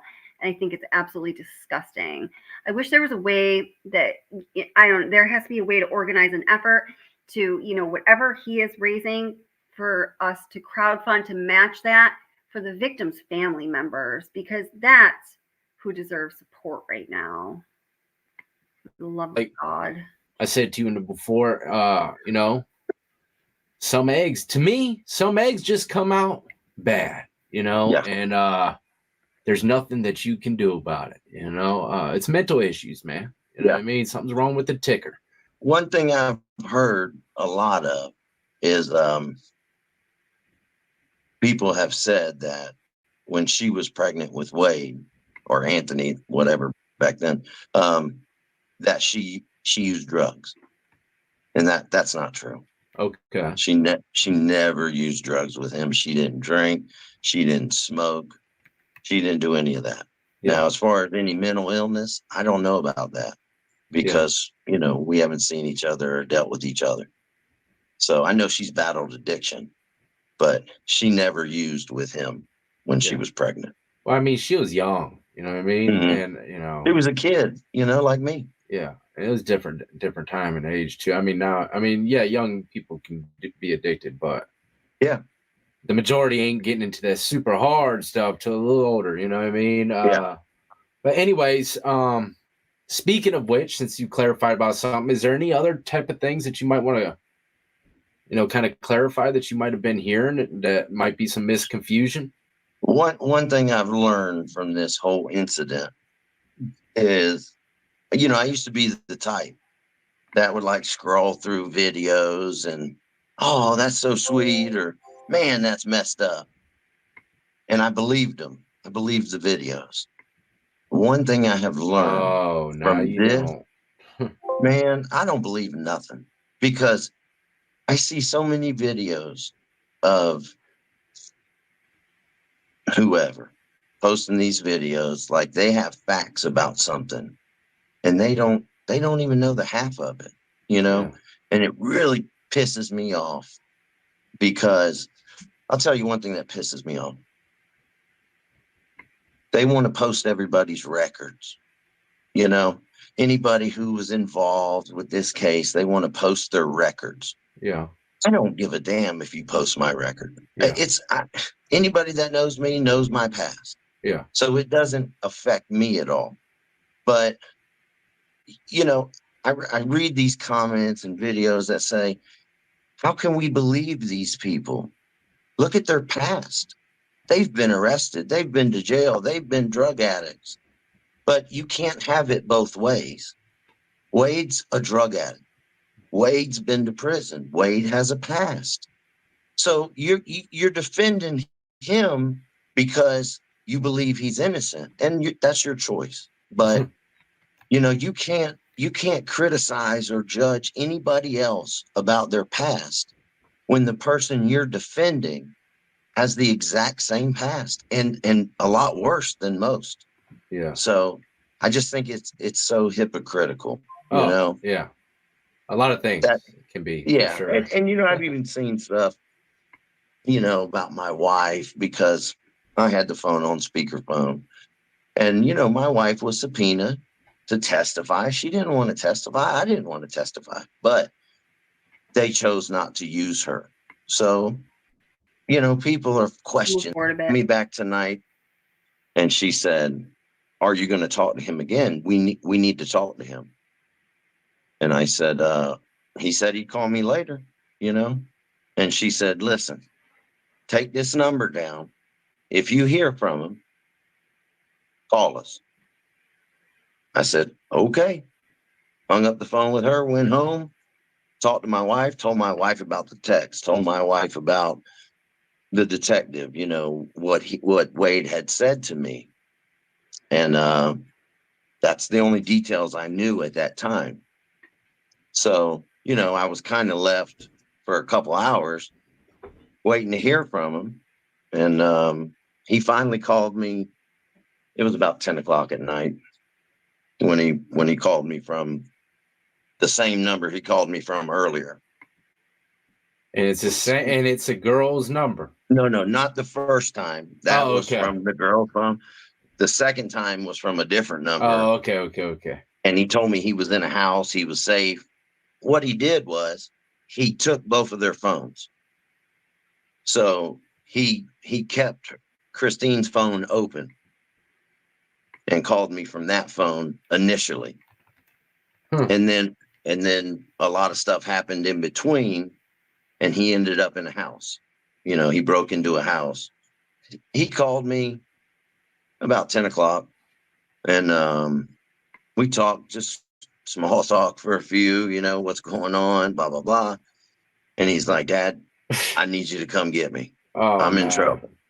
So I'm like, you know, my first reaction, I said, are you safe? And he goes, I'm safe. I just got to get out of here. So I jump up. I'm going to get my shoes on, get ready, and I'm going to drive down there and get him.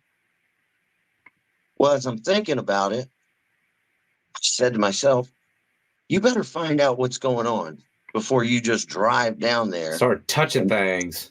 End up in some stuff. You know, I don't want to be involved with this I'm like, shit, hold but- on, bro. hold on, son. Yeah. Hold So on, man. Let's talk about these two people you killed first, because I ain't coming over there and touching nothing of yours. As I would have done said straight like that to him. Yeah. Well, I said to him as I'm getting ready and getting all my shit together, I said, listen, you got to tell me what's going on. I said, you know my past. I said, I need to know what's going on. And he started from the top. You know, he told me him and Mila went to the Buddha, hanging out, you know, and he gave me kind of a shorter version. He said they got into an argument. And Mila's one of his girlfriends. That was his girlfriend. Main girlfriend at the time. Yeah, at the time, yeah.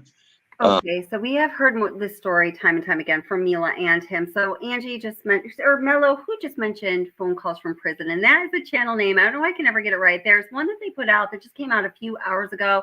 It's about 20 minutes long. I haven't heard this one yet, so let's just take a listen to it together, shall we? And I mean, the amount of content that unfavorable content that Wade Wilson is putting out there about himself through these jailhouse phone calls is absolutely absurd. In fact, when the prosecutors were speaking after the sentencing the other day, they were making a point of, saying, listen, y'all, these jailhouse phone calls, they are a matter of public record. If you don't know that, y'all, everything you're talking about, your names, what you do, where you live, what drugs you do, like how many days you're up high on meth if you're Kiosk Kristen, that's all a matter of public record now. Congratulations. I mean, people are stupid. They are. Some are really smart and amazing, and some are just really stupid. We are delving into the stupid type.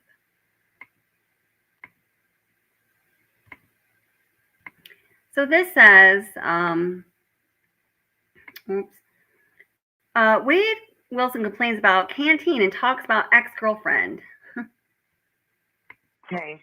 Hey, listen, I was gonna, what I was gonna tell you? Yes, remember that? Remember, remember when they showed, on the news and stuff, they showed, that one girl that you were talking about, not my ex or whatever, that did that shit, but the other one, the one that you were What, the one that you were the prison? Yeah. Okay. Listen, this bitch tried to add me on the kiosk today. Well, how can you accept her? Let her take care of your ass when you're in there, bitch. No, that's why I got you, bitch. That's why I got you, bitch. That's why I got you. But I'm saying that let's use you as a bitches here, especially when it comes down back to. Okay. I know. So, you think I should add her back? You think I should add her?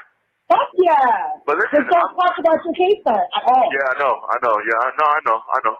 But I'm just like upset because like I'm trying to figure out why the fuck is this bitch adding me? She already went on the news, already fucking talked about, That's about because she's missing her Wilson. She is. Listen, they do. She is. I'm telling you.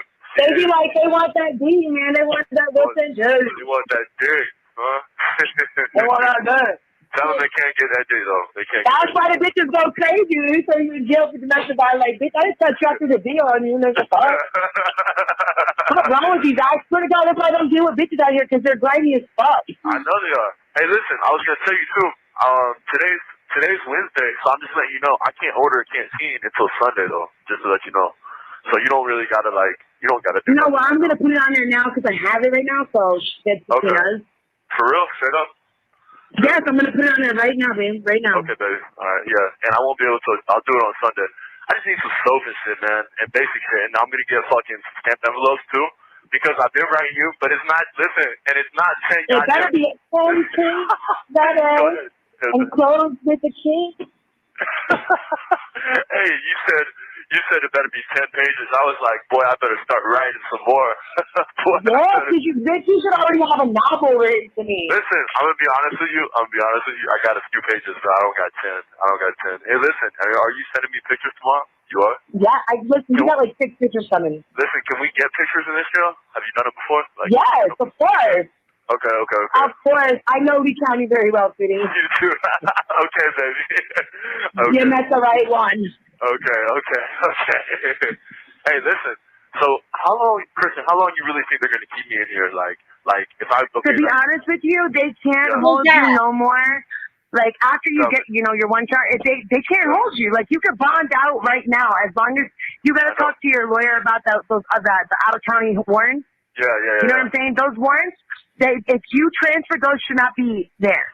And that's what's holding you. Why is it out of county? Yeah, that's what I'm saying. Right. So where is that out of county stuff? Did you get arrested? Like, I looked up your arrest record in Palm Beach, and I didn't see anything recent. No, there's nothing. Listen, the out of county shit, that is the probation shit. That's what that is. All right, but if you were transferred over here, it's not out of county. Okay, well, tell those people. No, that's your fucking Lee County slick-ass way of trying to hold you there. Listen, it is too, right? You know that's what they're doing. You know for a fact. Right, but your lawyer can get that pushed off. Yes, she can. She needs to. You're right. I need to talk to her. I'll talk to her. Oh my goodness! Right. Do I have to be the lawyer for you? You have to be. You have to be the paralegal. Yeah, you're the paralegal. Well, I went to school for it. I should be. Are you serious? Listen, I've dealt with this shit enough that I should fucking know. Yeah, me too. I understand totally. Yeah, for real, straight up. For years. Wait till I'm off the phone. Okay. Yeah, I'm not mad at you. Go inside though. What happened?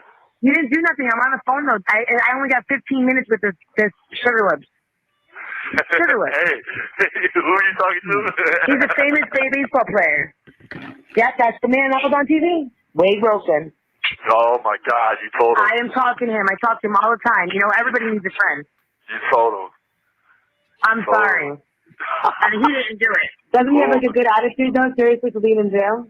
Fucking amazing. I try to. I really do. I mean, honestly, no, it's seriously, and you need to keep like that. You need to stay positive. You need to think positive. Honestly, Chris, when I talk to you, you kind of help though. You help a lot with that. I'm sure.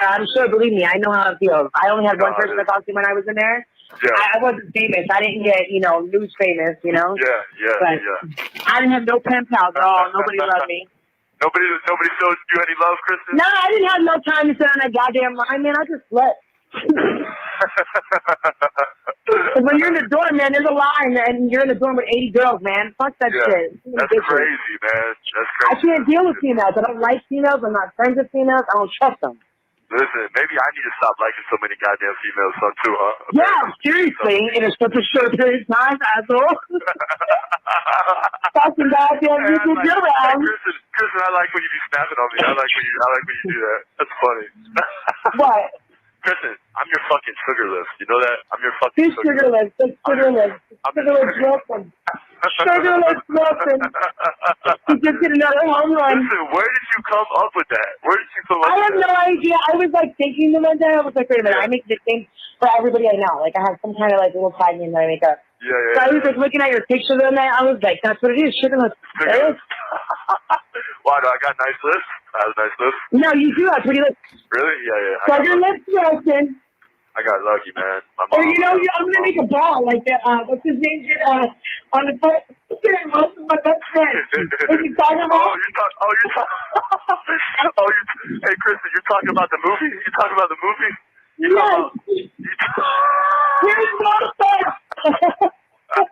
Come back, Wilson. Come back. You're talking about the fucking volleyball.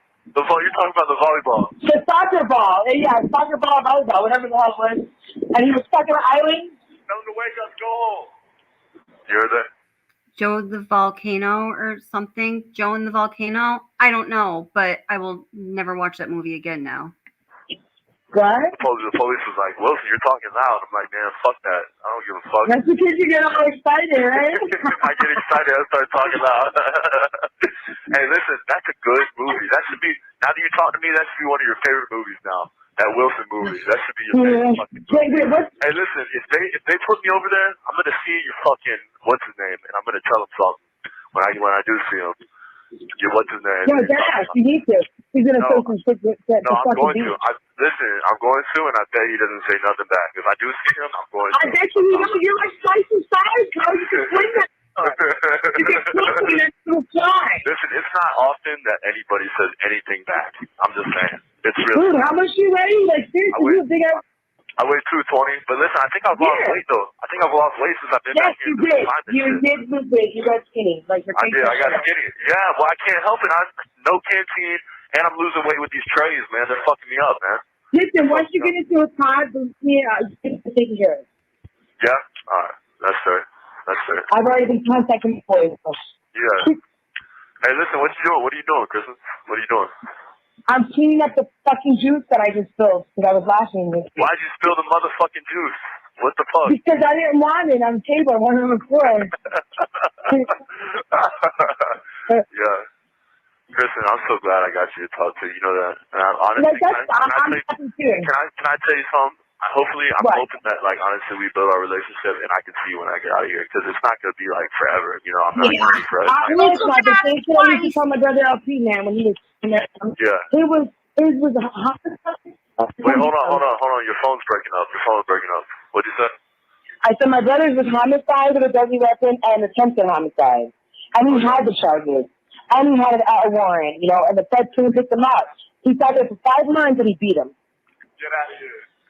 I swear to God. Yeah, really? For real? Yeah. I believe you, baby. Y'all, Joe versus a volcano. Joe versus a volcano. Seriously, why does it take so long to get any kind of evidence or anything to come back from labs? Like, hello? I go to Castaway.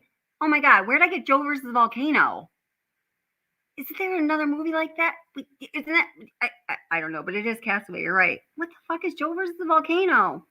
Oh my God. I think my brain is like short circuit.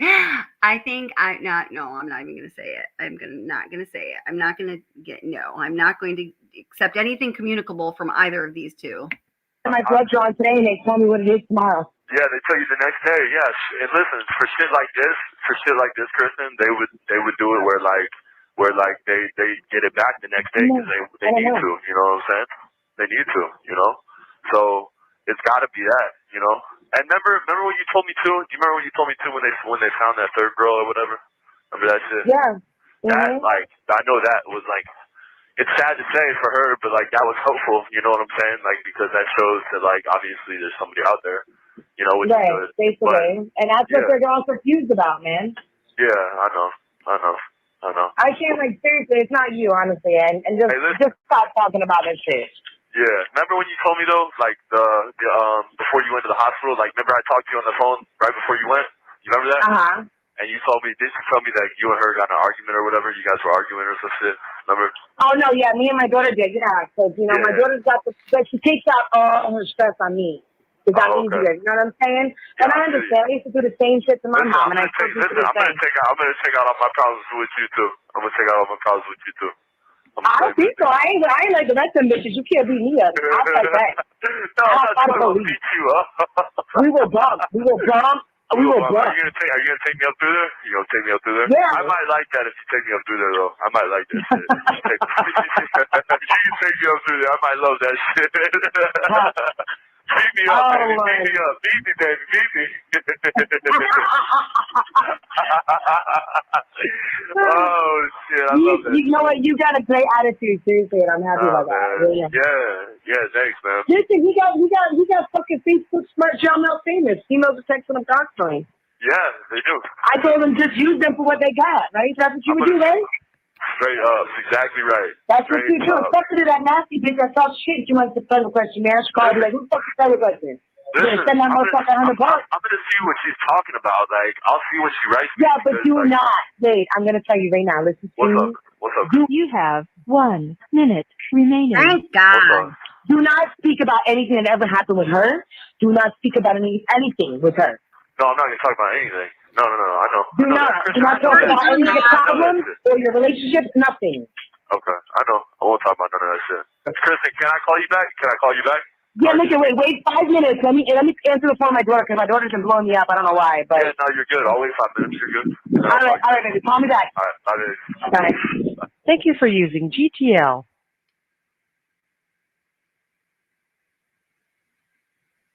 What's up, baby? What's up, sugar lips? Hey, did you hear that little message that says, if you are an attorney, please call? You hear Yeah, I know. I'm gonna hang up and call that because I'm the attorney. Hang up and call that shit. How about that? Listen, I don't want to use all our money on the phone in one day, though. I'll reach I was 30 gone, babe. It's 30 gone. Don't worry, I'll put one.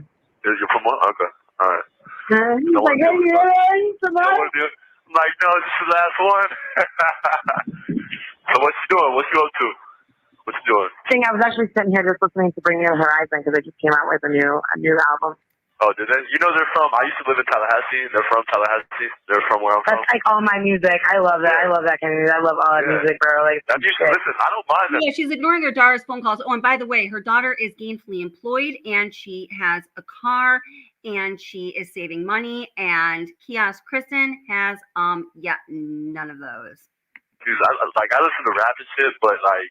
No, I can't listen. Get into some rap, okay, but like serious shit, all this Kodak, blow that shit, like Cardi B bullshit. I can't do all that shit no more. Yeah, I feel you. Like I had enough. Like, see, I'm older than you. I had enough with Little Kim. I used to be scared of the dick. Like I'm so over all that shit. Like all these black bitches, like wearing goddamn fucking stiletto fingernails so they can kill somebody. So, hey, listen. So, how do you feel though since you got out of the hospital? Like, what's up? You feel better? I feel better, but like I still got the cough and like the same shit that I had before I went. Listen, that shit's serious though. That pneumonia shit. I had that shit like. You know what's serious? You know what's really serious? What's really serious? Was that I wish you were out here. I know. That's real. Honestly, that's the realest thing. Yeah, I've heard. That's real. Seriously. Yeah, me too. I do too, Kristen. I do too. Me too. I wish I was out there. I'll tell you, but I bet you, I know for sure if I was really fucking with you, like I said I was, before you were anywhere, you would never be in that spot or in that predicament, ever. I know. I wouldn't even be here right now. Because I'll tell you what, I ain't a cop calling bitch. We gonna vote, we gonna fight. We gonna put the boxing gloves on, we gonna do this. Yeah, I hear you. You got a rude awakening coming for this bitch. I wouldn't want to put my friend in your pretty face anyways, though. So. Don't mess up my pretty face. Don't do that to me. No. It's just I feel the same way about my face. I sounded conceited, right? I sounded really stuck up. That sounded really. I feel the same way about my face. I don't like people fucking my face. Chris, I love my face. I love my eyes. You have a beautiful face. You do. You do actually have a beautiful face. You do. Hey, listen. I can do a lot with that face. It did sound that. You have a beautiful face that likes to spit out money that goes onto my kiosk so I can buy Snickers and cheese doodles. Yes, I agree. It's all an act for the money. For the dollar bills, for the Cheetos and Snickers. Baby. Yes, Edward, can be traded for such and such. That did sound conceited, though. YouTube just doesn't want you to say it. But oh well. We can be conceited. Hey, whatever. We bad bitches. We can be conceited. and no Botox. No Botox. Fuck you mean? Listen, I'm not gonna lie to you. My ex was like that Botox shit, like to the extreme. Listen, you can already tell. See, that's Yeah. why she want to be seen looking all plastic and fucking shit, I know. man. I know, man. I know. Tell me. I don't even know why. Like, you was like, for real, like, seriously, you got plastic anywhere in your body? Do you, Wade? Do you got Botox? No. You got injections? No. Okay, so then why the fuck would you want to fuck something that's plastic? I know. I don't have plastic in my body. I just have swastika tattoos on my face, like below my eye, on my cheekbone, that consumes the entire side of my head. You can see with my little fade buzz cut here. Let me turn my head so you can see my gigantic swastika on the side of my head. I don't have any plastic, but I do have that crazy Joker smile. Why so serious? And a whole bunch of other white supremacist symbolization on my face and head. But no plastic. No, you're right. I know. For that, we could just get you a goddamn blow-up doll. They ain't gonna put you in jail if you beat No, them. I'm good. I'm good, Kristen. I think I got you. I'm good. I'll just go. Listen, I'll pass up the blow up doll and just go with you. No, what you need to stop doing is dealing with fucking bitches because they pretty or they gonna give you some bitch. They gave you nothing but put you in jail and put a goddamn name on you. No, I know, man. I know. Tell me about it. Tell me about it. That's real. That's some real ass shit right there. Seriously, and your little bitch didn't know what the fuck to do or who she was talking to when I saw her.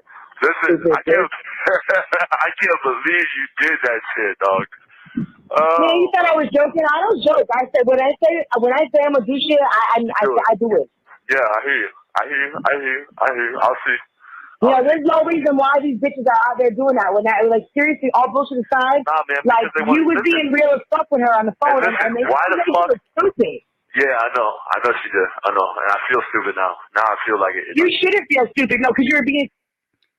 Kevin, she's pretty ghetto. Do you want to swap out your qualifier there? Sincere, you know what I'm saying? Yeah, I know. A person in your position, you was being real, you know what I mean? Yeah. And you didn't say nothing about nothing. And the bitch is like, I got a confession. Bitch, you got a confession that you fake as fuck. That's it. That's it. Yeah, I know, man. I know. I know. I can't. I was seriously like, we're gonna have fun with her. Yeah, we Together, forever, as a team, we're gonna fuck her ass off. Or you can just go by. I'm on the phone. Is that right? Is that Mr. fucking Spriggler Jackson? I'm sure he didn't call me that, though. SLW. That's SLW. Could you imagine if you got like chlamydia on your lips? It would be ugly as fuck. Is that a thing? Is that a thing? Is that a thing? That's chlamydia, syphilis. You get all kinds of stuff. God. Could you imagine if you got blue waffle disease on your fucking lips? Hey, if I got that on my lips, I would just myself. Fuck that. No, your lips are pretty. You got a pretty face. Hey, hey, Kristen, what time is it right now? You know? It's 3:33. Those are my lucky numbers. Yeah, 333. Mm-hmm. I'm so sorry. Oh my god. Oh my god. Oh my god. Look at him. Look at him. Look at him. She just told him he has a pretty face. Oh my god. Oh my god. I just almost spit out my Coca-Cola. Oh my god. Yeah. We eat dinner like shit, like 5 o'clock.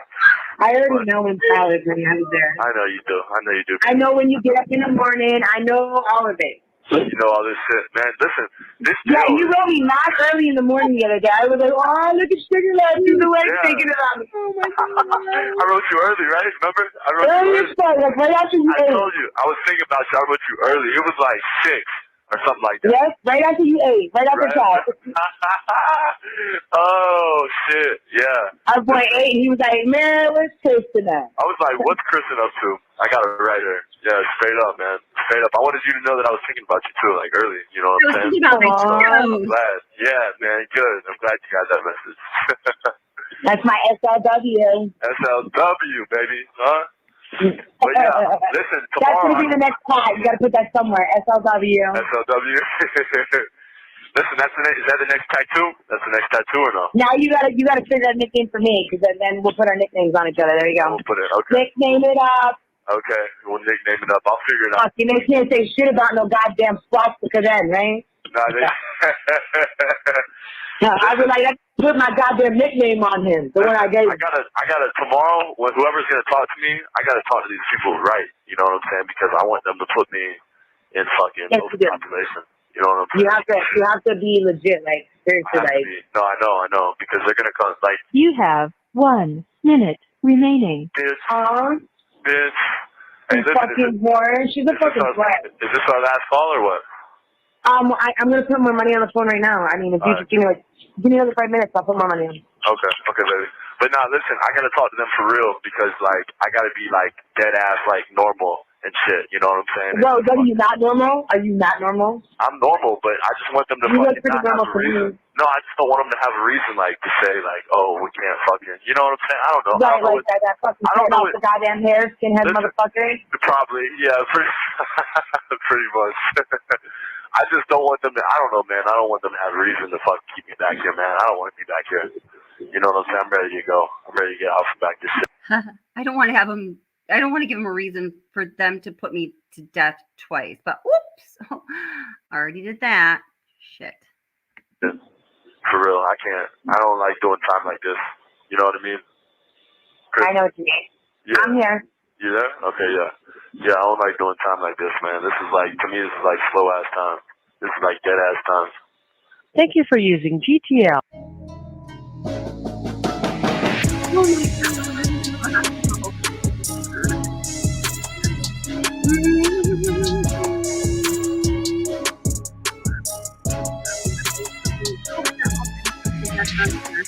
I have to turn my camera off because I just switched locations. I moved all my stuff over here, so I can turn my camera on over there, and it's just like that.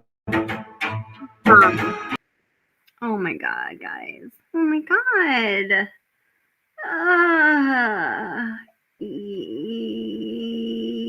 Yeah, I actually think that they. Yeah, I don't know. I thought that there were two options there. Usually there's two. Some places there's three. Like in Utah, I believe we can also have death penalty by firing squad.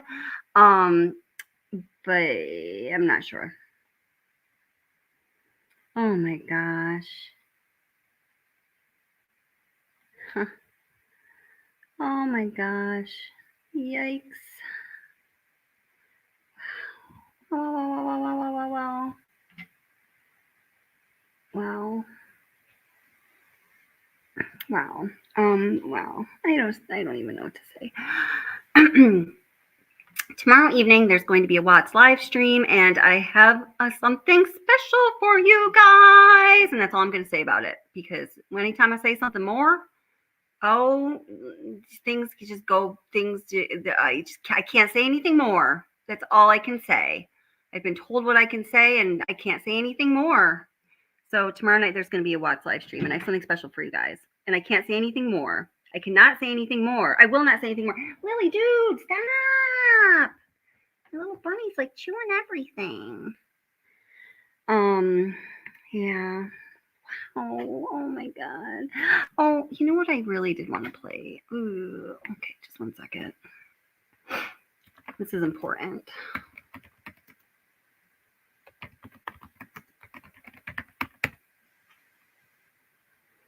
Okay. So let's see.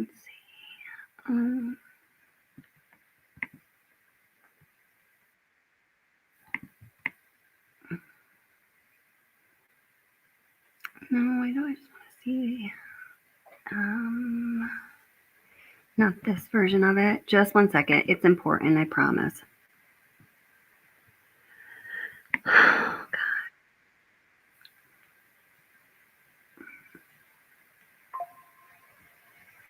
God. Aw.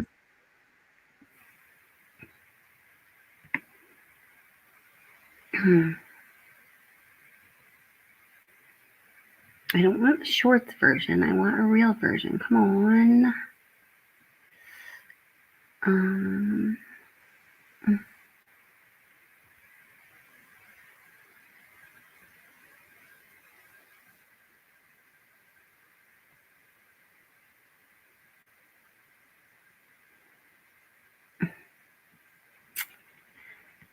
right, hold it.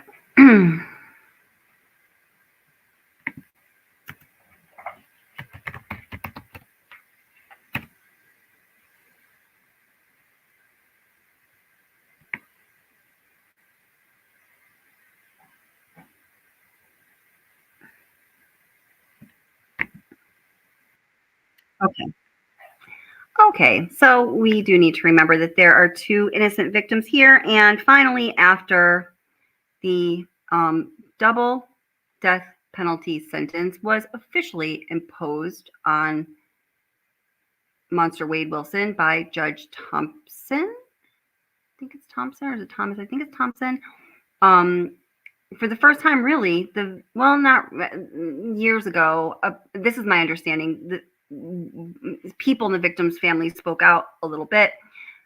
But let's say for the first time recently, the victims' families spoke out. And I think it's very important that we give them a voice whenever we possibly can. So I want to hear from them before closing up. Good afternoon, everybody. I'm State Attorney Amira Fox. Thank you for joining us here today. As moments ago, we saw justice served for victims Christine Melton and Diane Ruiz, as defendant Wade Wilson was sentenced to death for the horrendous, atrocious, and cruel crimes that he committed. He was sentenced by the Honorable Nick Thompson, and this was the appropriate sentence for this evil monster. Standing here with me today is the family of Christine Melton, the family of Diane Ruiz. We are all so sorry for your loss.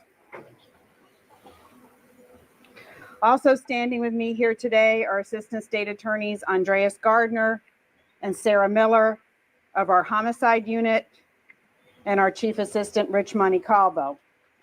These amazing prosecutors who did this case have dedicated years of their lives to this legal work, making sure to seek justice for these victims and their families. I also have with me our Cape Coral Police Chief, Tony Sizemore. I want us all to remember first and foremost that today, as every day, is about the victims of this case, Christine Melton and Diane Ruiz. They were 2 beautiful and wonderful women with their whole lives ahead of them. And they were cherished and loved by family, friends, and their community. I would now like the family to speak about Christine and Diane. And first of all, Christine's family, her cousin Samantha, is here with us today. Come on up, Samantha. Hi. As a family, we have all been really quiet because it was so important to the integrity of this case. Wade supporters have not been quiet, but we all know that the loudest ones are always the dumb ones anyways. But we're done being quiet. So I will say that this will not be the last that Wade Wilson sees of us in a courtroom. I think most importantly, I wanted to say thank you to Sarah and Andreas for hanging in there with us, because this has been 5 years of agony, and without them, I don't know that we would be here today. So I think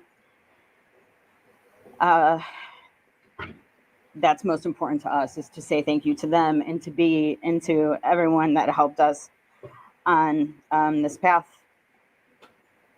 And I think that's all I've got. Thank you, Samantha. And now to speak on behalf of Diane, her father, Felix. Yes. My name is Felix Ruiz. Father, Diane. I didn't get to say I love her and I miss her. But I also like to thank State Attorney and all the law enforcement involved in this case to make this day become the reality of today. I'd let you know that this is not the end. The end is when the accused takes his last breath, and I will be there at the execution. That's a promise. I Thank believe you. you, Daddy. Aww. Aww. Thank you, Felix. We all stand with all of you in your terrible loss. The defendant in this case will now sit on Florida's death row as he awaits the death penalty. He will pay the... And listen, y'all, it's better if he sits on death row without having Snickers and cheese puffs to enjoy and to trade for unmentionables. So if y'all could stop raising money for him, you dumb fucks, that would be absolutely amazing. How about raising money for these family members of actual victims? Seriously? The ultimate price, the highest penalty we carry in Florida because of the heinous, atrocious, and cruel things he did to these two victims. The decision by my office to seek the death penalty in this case, the recommendation of death by the jury, and the sentencing of the defendant to death today is a reflection of the severity of the crimes committed and the irreversible harm inflicted upon innocent lives.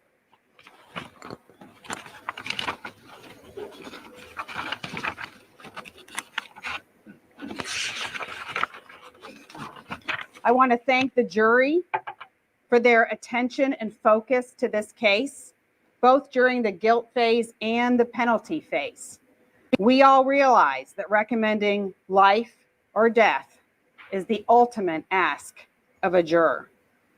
The jury's attention during this trial, even during the difficult and awful elements detailing the crime scenes, are to be commended, and I thank them again.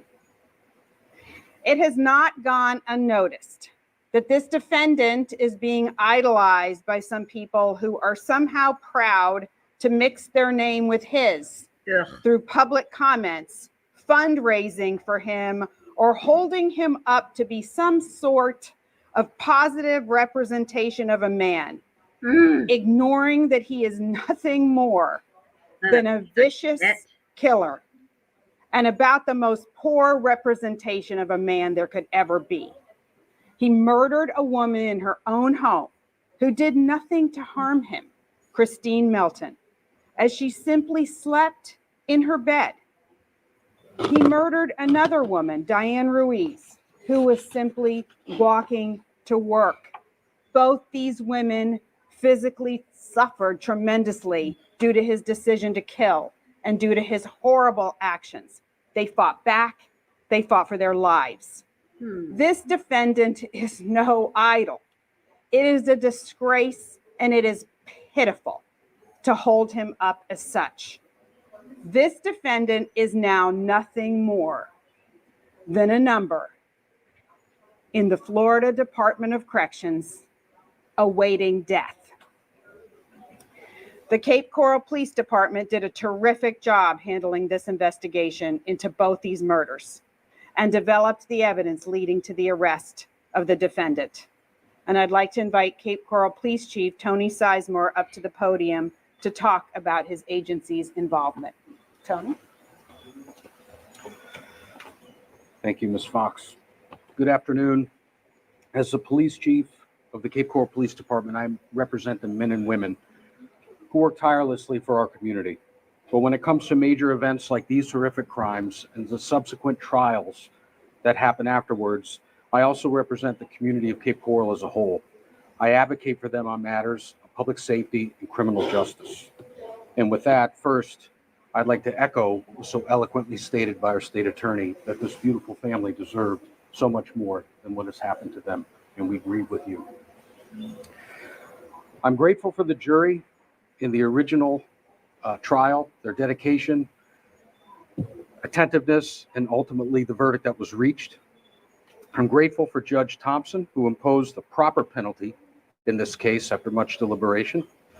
And I'm proud to work with our state attorney and her talented team of prosecutors to seek justice. I'm honored to say that I work alongside some of the most dedicated, compassionate, and talented men and women at the Cape Coral Police Department, people whose life's work is to make sure that these outcomes are possible. And lastly, and most importantly, to the families. I pray that today's outcome can somehow close this particular chapter so that you can turn the page and begin a journey that will ultimately lead to your peace. Thank you.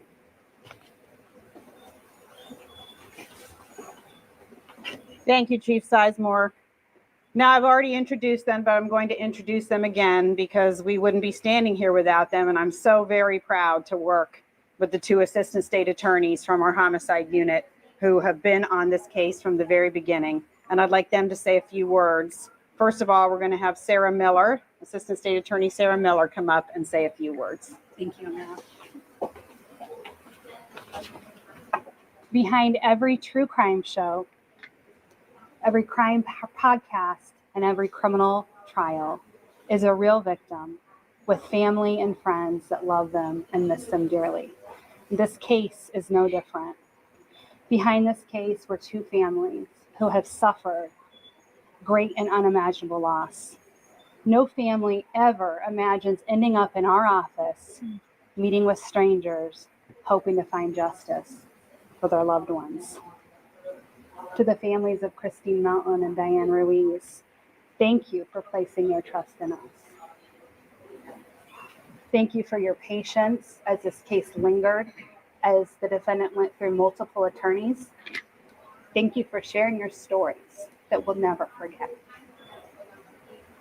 We know that this sentence does not bring back your loved ones. And we know that your journey of grief will continue forever. But it was an honor to walk through you as we sought justice. So thank you. And I just want to thank the jury as well for the hard job that you did in hearing these facts and seeing the victims. And thank you very much. And now Assistant State Attorney Andreas Gardner is going to say a few words, and he will also be available to answer any questions that you have once he's completed his words with you. Thank you. Thank you, Mayor. Decision to seek the death penalty is not one that's taken lightly. It takes a lot of thought and consideration. When I first got the calls regarding the investigation regarding both deaths in this particular case, we began putting both cases together. We learned that not only were they related, but this case was deserving of that consideration. The defendant killed for the sake of killing. And it was nothing more than a vulgar display of power. I know you heard that during my closing argument. And for those of you who are heavy metal fans, yes, I did take that from the heavy metal band called Pantera. So this defendant's acts warranted the death penalty, not because of that he killed or how he killed, but it's why he killed. And he killed because he could. He killed because he wanted to. He killed because he'd already done it once. And he killed because he was going to do it again. It's that exhibition of callousness. It's that exhibition of consciencelessness. And it's that which determined that he didn't deserve to walk among us. So not only did the facts and circumstances warrant the death penalty in this case, it was deserved and he earned it, and we did not make this decision lightly. So I want to thank you very much for your time in this case, and if you have any questions regarding the case, we'd be more than happy to answer those for you. What are your thoughts on all the attention this has gotten across the world, truly? When I closed this particular case, along with Ms. Miller, I specifically said this case wasn't about Mr. Wilson. This case was about Diane Ruiz. This case was about Christine Melton, and it should remain that way. The fact that he's getting all this kind of attention is unwarranted. He doesn't deserve any of that attention. Ms. Melton does, Ms. Ruiz does, and the family does. They deserve everything. They deserve the empathy. They deserve the sympathy of all the actions that were taken against those individuals, and they should be remembered, not what he did. Was there any doubt that you would get the death penalty because of all this attention and people writing to the judge, even though the judge didn't see these letters? The way in which we presented this particular case and the strengths and weaknesses that we observed in this particular case, we felt confident in the fact that if we presented this case correctly, that the jury would be able to make the determination and hopefully make the recommendations we saw. And when they did, we were going to argue and make sure that the judge saw what we saw in this particular case. And that was 5 years ago in the making, and that's what happened here today.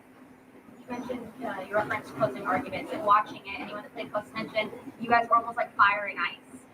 My question is more specifically for Sarah. Sure. What was that passion? You know, we could hear that fire in your voice. What was driving you in those moments? Obviously, the facts of the case, I don't know how anybody can't be passionate about what happened to these women. I think what sets this case apart from a lot of other murders is that this could have been any one of us. This could have been any one of us walking to work, going to an after party after a bar, and to think it could have happened to anybody, it's a scary thought. And so I think this case was impactful to me personally. It was impactful just my getting to know the family and how loved Christine and Diane were. And I wanted the jury to see that, again, this is about them. This is about their what they went through, and just to show the jury that we care, that we're not just here because it's a job, but it's because we really do seek justice. We don't go into this job for big pay. It's because we do want to see justice for our community. After the verdict, you talked about victims and other alleged victims, Palm Beach County, Tallahassee. Do you think the final chapter today is justice for those who may not have gotten justice before? I do. I know for a fact that there were victims who went forward in the justice system and didn't get the result that they wanted. I know that there were cases that didn't go forward. I know that there were women that were afraid to pursue charges. I know there were women who dropped charges because of their fear.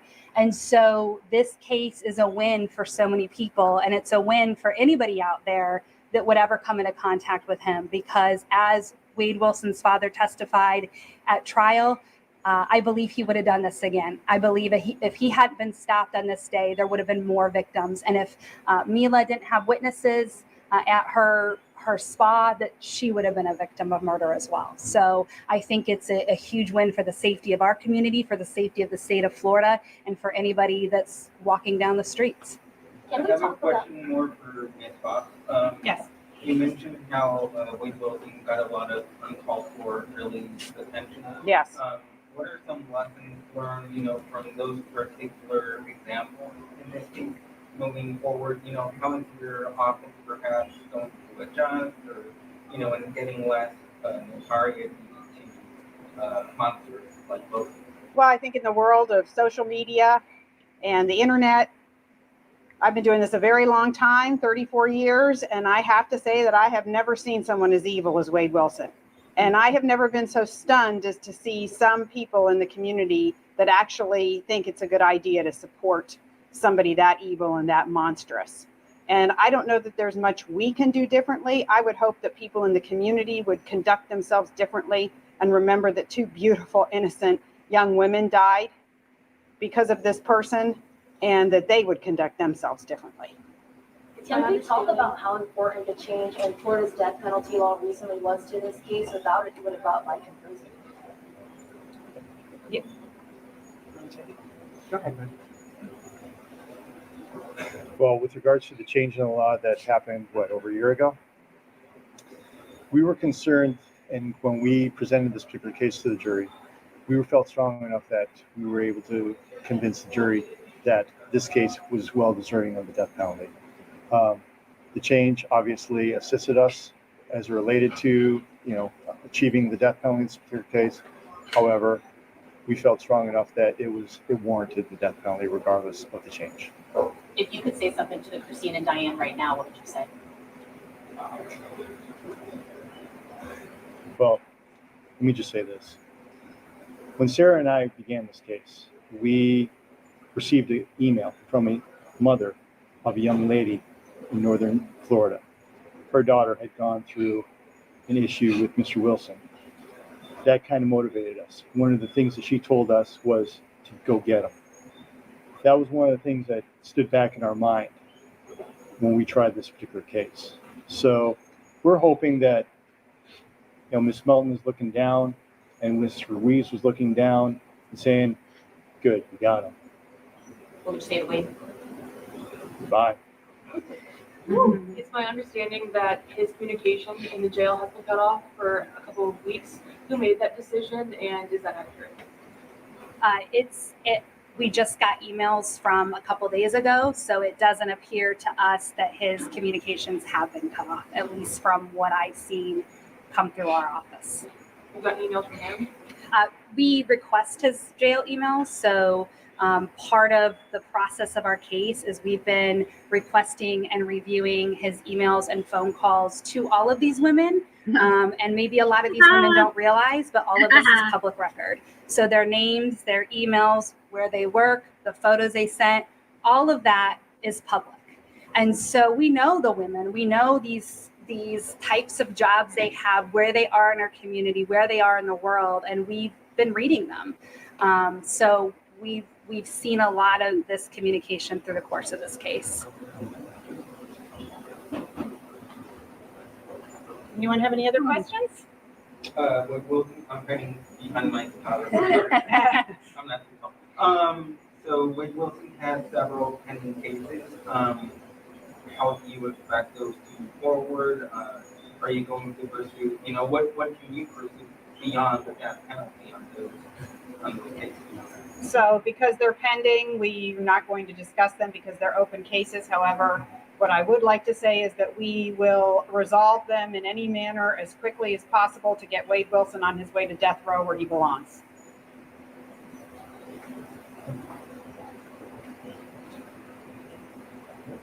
All right. Thanks, everybody. Thank you for coming.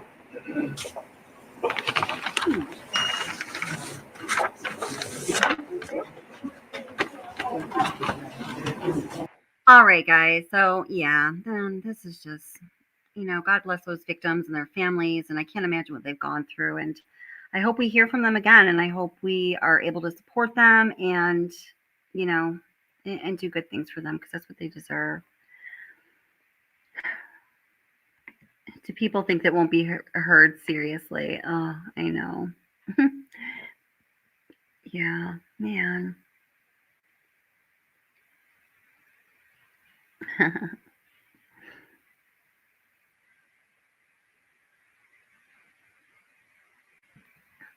I don't think he deserves to be in a mental institution. I don't think he's that kind of mental. I was talking earlier, you weren't here yet, my darling. I understand why. I hope you're doing okay.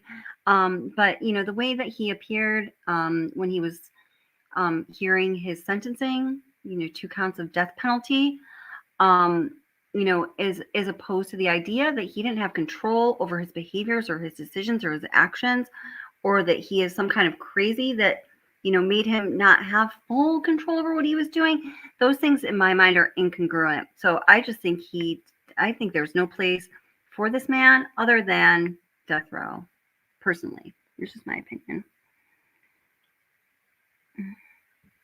Right. Yeah. Oh yeah. Right. Totally. Yeah. That's your fear. Right.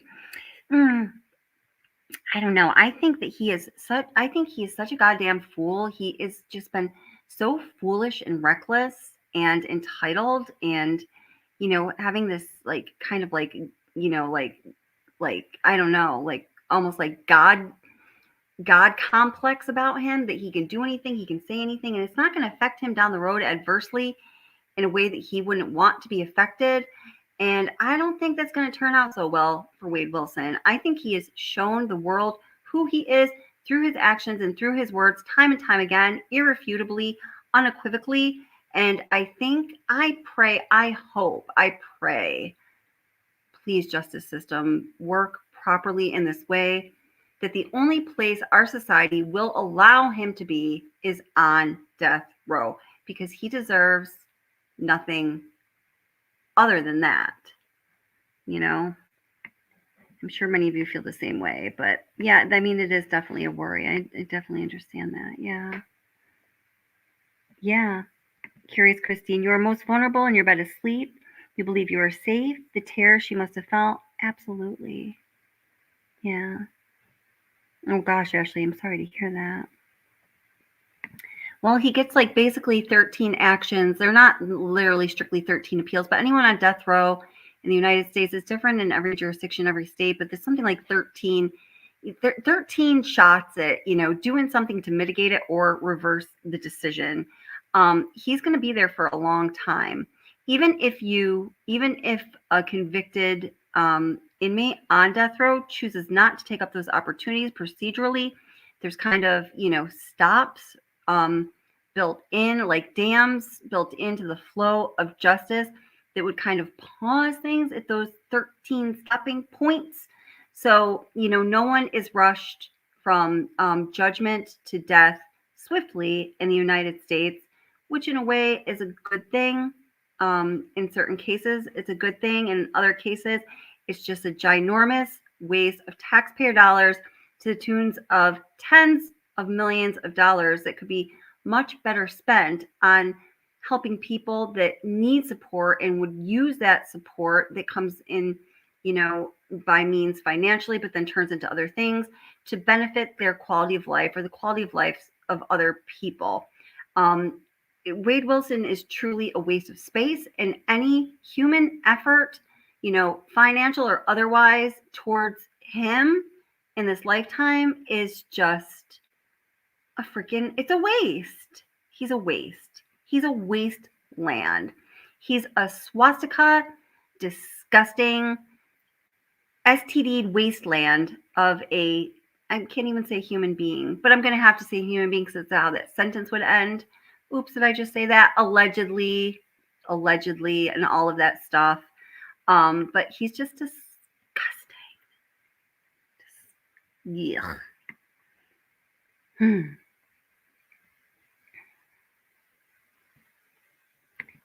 Yes. Mm-hmm. Hmm.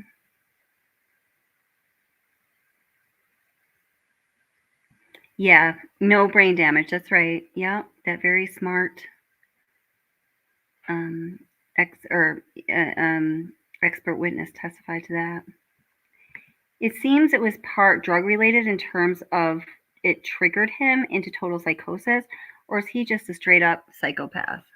Well, I've given this a lot of thought because my first live stream about Wade Wilson, I declared that I didn't think that he checked off enough boxes in the psychopath column to consider him a psychopath, but I just really wasn't familiar with everything. I watched the trial. I didn't have any context of before, after, like what I saw in the trial. So I already gave my culpa for that. I was wrong. I think that it's funny. My son and I were talking about this earlier in regards to this case. Because I guess, good productive conversations can be had around issues in this case. Is psychopathy, is it a matter of nature or nurture? Most, evidence-based studies in psychopathy show that there is a nature component to it. Like, psychopaths are not just made. We don't man-make psychopaths. It's like an oops of nature that they happen. But certainly, drug-induced anything negative that happens with the brain can happen. So I personally believe from a professional and personal standpoint, I believe both that psychopathy is not a man-made condition. It has very much to do with nature and genetics, or let's say fundamental wiring of a human being. But drug-induced, like I just said, anything abnormal with a brain condition is definitely a real thing. So I think he's a psychopath who also had a really nasty drug addiction. But when at the very beginning of the live stream, when we heard the defense attorney read that letter from his adoptive family saying that the justice system failed them, I don't see it that way. I think that Wade Wilson was given so many opportunities to rehabilitate himself, to make amends, to make good, to make use of his life. And he, categorically shot down every single one of those opportunities, sometimes even before they were presented. I remember something really notable to me in a prison phone call between Wade Wilson and his biological father. And I remember this more than anything that I know about their relationship, is when his father was finally starting to be done with him. And he was like, Wade, you could actually do some good things with your life. You know what? I'm not going to do it justice. I'm just going to find that really quick. I'm going to play that for you. It's just, I already have it in a video here. And then I'm going to wrap this up. But I just want you to hear what he said, because I think it's important.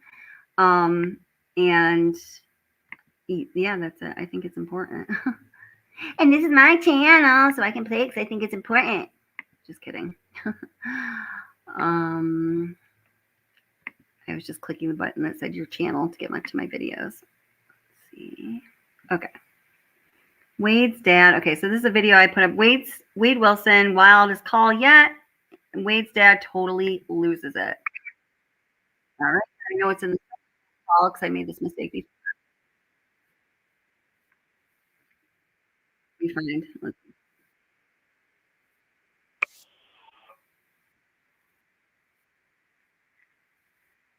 Mm-hmm.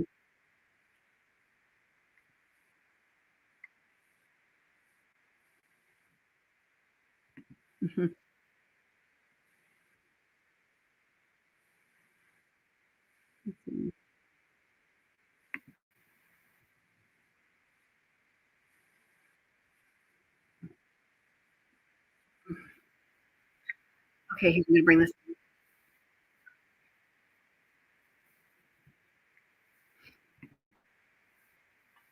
I don't know. You were stumbling over saying Christian to combat. It's going to happen. No one told them that. Stop. Came to talk to you later that night. Fuck about. Period. I You say happy? that? Is that what makes? No, but that's work. Okay. Call me until we do badly. Oh, what you think about this? Wait, hold on. Was there drugs involved? To say about it, dude. Whatever it is. Sorry, I just gotta find this way, one. but I just mean it honestly. This was I think everybody who gave Like it was an accused hit on this doctor. Prison, and you probably wouldn't have been. Nobody hears from you until you need something. He goes on to You need to make some amends the best way you know how with whoever and how. So Thank you for using GTA. Okay. All right. So you just need to, man. That's what pissed me off with Mila. She's like, listen, I know the good side. She's talking about. Yeah. She said, Hold on, let me get a pen. Sorry. I'll take care of it. Just. And the information that I. Thank you. Then you're not since murder. What he did is fucked up, and I agree. That's what I was. Go ahead. No. Go ahead. I'm just telling you, it's fucked up. Yeah. So, yeah. Never considered that. Threatening my kids, my wife, my house. Learned through previous phone calls between Wade and various people that. Right, well, maybe we're going to hear that. We're not. We're going to hear. Yeah. How am I going to make a difference? Oh, here it is. Yeah, I found it. something- Just wanted to pass you up. When you Here's your little life drink lesson. good. All right, let's. I don't know, man. I don't know what to tell you to do, really, but I know you do need to sleep. Yeah, yeah, I do, Dad. I do, man. I do need to sleep. Thanks for the advice, Dad. Yeah. Just sleep your ass You off, need to son. sleep, dude. Yeah. Yeah, just sleep that Sleep. shit. I mean, you know, Fuck it, man. I mean, at least for now, dude, sleep. Yeah. You know? Yeah. What else you gonna do? You're gonna sit there and drive yourself crazy if you're not sleeping. So Nah, fuck no, man. Yeah. You know? I'd rather sleep anyways. I just sleep and dream a lot. That's it. It just sucks when Yeah. you sleep that much. Well, and then I hope when you dream good. I do. Mostly, yeah. I do mostly. So what'd you do today, Dad? You went to work today? Dad? Yeah, every day. Every day? Yeah. Fuck yeah. What do you do? Listen, I just want to tell. I What's just up? want to tell you this. Yeah. And I don't mean this I don't mean this in a fucked up way, but I just mean it honestly. You know, this was, I think, everybody who gave a fuck about you. This was everybody's biggest fear and biggest nightmare. Yeah. That something fucked up would happen, you know, and I'm pissed off with you, honestly, that you didn't, and I get it, you just weren't in a place to listen, but, you know, I just really wish you would have listened because, you know, you're 25 fucking years old, dude, you know, and I just really wish you would have listened. So it is what it is now. I just hope that you really make the best out of everything from now on, because you could make a difference to a lot of people if you really think about Yeah, it. how am I gonna make a difference, Dad? To people in prison? No, well, you never know what's meant for you to do, son. I mean, honestly, you never know what could happen. You never know what was planned for you. You know. What do you want me to go to prison and go to fucking be in faith-based? Faith-based storm? No, I'm not saying that. So I'm not ignorant. saying that. I'm just So saying, ignorant. listen, I'm just saying, whatever it is, you know, whatever it is, I just, you know, I know you're not a bad person, man. Yeah, you know, he is. I know you just, Terrible person. you just fucking, you're a drug addict, dude. And, you know, and that shit just overtook you, you know, I get it. But I don't know. I don't know what else to say about it, dude. Well, whatever it is, I hope it finds me. I don't know. It makes me sad. I hope it finds me because I But can't you know do how everything prison to is, anything. Dad. Prison's so goddamn different that, I mean, I'm gonna have the world. I'm gonna have so much stuff coming at me at one time. You know what I mean? Especially being me. Especially being Fuck, me. man. Right. The special Yeah. one. Yeah. Yeah. Yeah. I understand that. Yeah. But God damn it. I don't know. I don't know what. I wish I would have. You said you talked to the lawyer and what? Yeah. You said, I wish I would have what? No, well, I talked to the lawyer. What about it though? No, I'm saying the lawyers that came to see you, they're going to handle all your cases. You said, right? Yeah, actually, I actually had another visit from the lawyer today, from this morning, and she was just taking she was just getting general information from me, but yeah, they say that just you know, that they can look into the case or whatnot. So I don't know. Hopefully, I don't know, man. I'm just waiting to hear something again from them, really, because I really haven't heard much yet. Yeah. I want to ask you something, and I don't really want to talk about it outside of that, but on that first situation, was there drugs? You have 1 minute remaining. What? Was there drugs involved with both of you guys, you and her? Yeah. Okay. All right. I'm just curious about that because that'll come out, you know, and that'll for sure. So. Yeah. I don't know. Anyway, like you said, I don't want to talk about it. I just was curious about that. All right. So. Yeah. All right. All right. Well, I'm going to try to get into my jail mail thing, and as soon as I do, I'll send a message on there so you know that I got. So I know you got that through. I got through it. All right. Yeah. All right, man. For sure. So. All right, man. Call me soon. All right. All right, Dad. I will. All right, buddy. I love you. Love you too, Dad. Bye. It's in this third phone call of this video, at least. This is where we finally see Wade Wilson's dad finally lose his shit and totally go off. Please leave a comment down below and let us know what you think about this. Was it warranted or not? Was it a long time coming or not? Do you think Wade Wilson's dad is a respectful man or do you not? I can't wait to see what you guys think. Thank you so much for watching. And please also remember to subscribe to Prison Phone Calls. I never can remember the freaking name. It's the simplest game. What's up, dude? What's up, man? Hey, it's only 51 cents on here. Yeah. So it's only we're only gonna talk for a second. So why don't you have to call me back so I can put more money on it? I don't know how to do it unless you call me. All right. So do you want me Or is there a way to do it? Yeah, because I need to talk to you. Oh, you do? I do. I do badly. Okay. Yeah, very badly. All right. I'll call you back. So, okay, how long does 51 cents last? You said what? You said what? How long does 51 cents? How long does 51 cents last? Hi, Cheetos. I'm really not sure, Dad. I don't really know. It can't be much. No, probably like Just accepting the call, I think. You have 1 minute remaining. There you go. Okay, listen. Call me. You have 60 seconds remaining. All right, I'll call you back. All right. Up on us.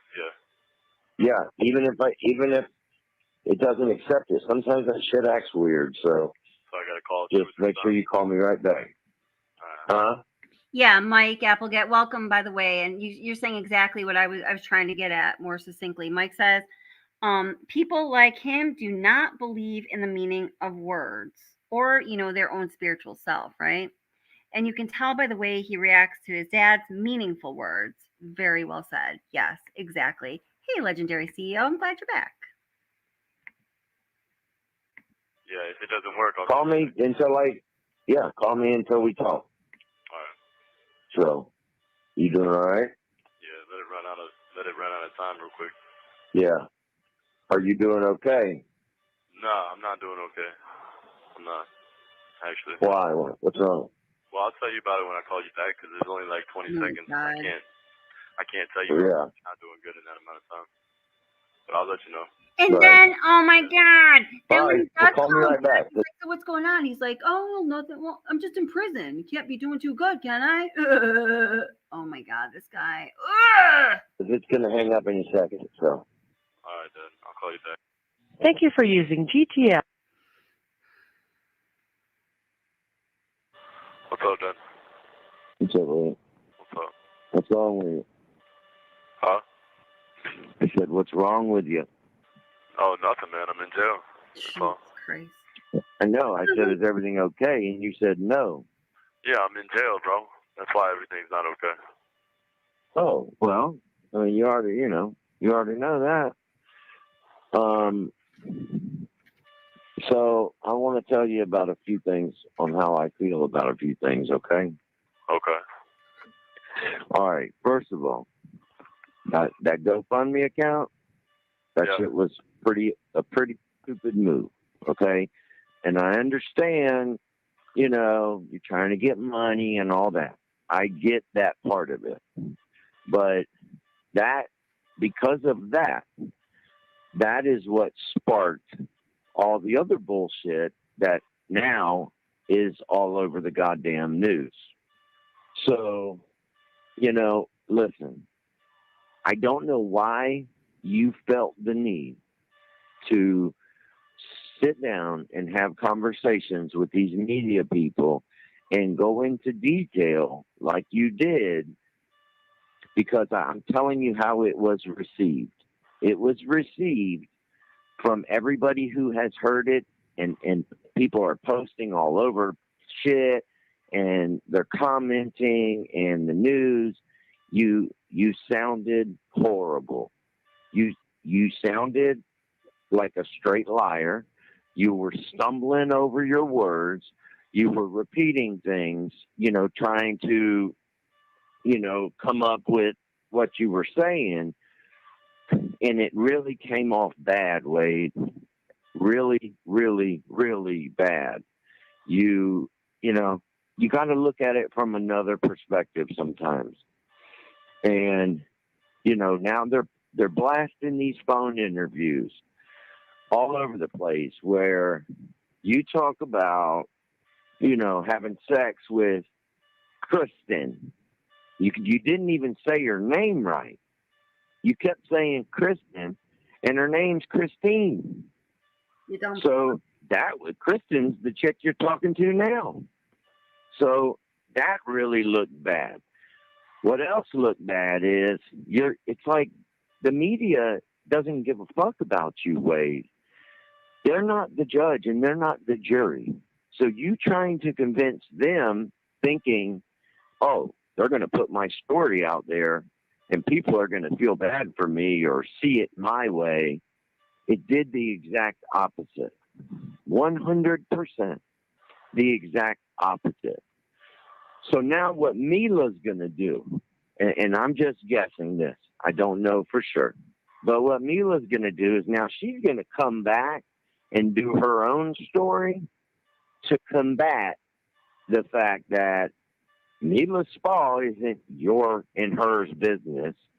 Her car isn't you and hers car. You know, you just her car is not even her car is not even her car. I don't give a fuck. Her car is not even her car. Okay, her car is under some sugar daddy's name. I could give a fuck. Okay, but you know, you're all over there saying, you know, me and Mila, we have a Hellcat. We have a 2016 Hellcat. No, you don't. You know what, Dad? I don't give a fuck, man. I didn't tell the media shit, bro. I didn't tell them anything that's bad for me. They can say because I'm stumbling over my words. Who gives a fuck, man? Listen. You can think that way.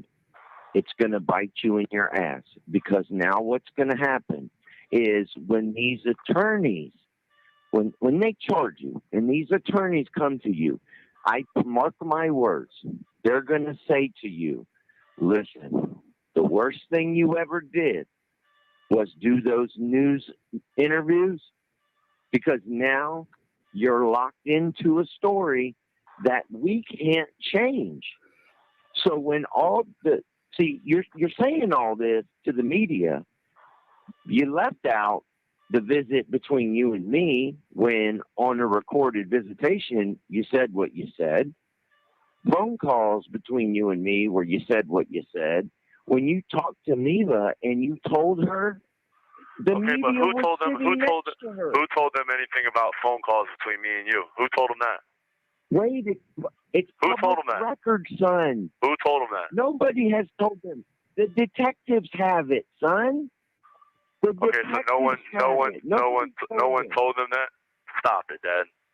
Stop it, man. Give it up, man. Mila, listen, when you talk to Mila, the media was next to her. She had it on speaker and heard you. Man, I know that. I already know that. But I'm talking about with me and you talking on the phone. Who said that? And who's the one that, you know what I'm saying? No. Right, okay. Wade, you're not hearing me. Nobody said that. I'm telling you that the detectives, you think they didn't watch that? Do you think they didn't hear all that? They came to talk to you later that night after we visited, and you called me the next day, and I said, hey, did they come see you? Yeah, they came to see me. What happened? I told them the truth, Dad. They have all that. You think that's not going to come up in court? So talking to the media, talking to the media doesn't fucking matter then. It changes everything. It shows that you don't give a fuck. It shows that now you're changing your story. It you know what? I give a fuck about people that give a fuck about me. That's what I give a fuck about. You should. That's what I give a fuck about.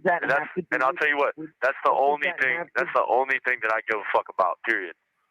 I understand. But what does that have to do with what we're talking about? Nothing. I'm just letting you know. What does that people that have my best interest in mind, I give a fuck about. Everybody else, I could give a fuck less. And who is that? Don't worry about who that is. Kristen? Don't worry about who that is.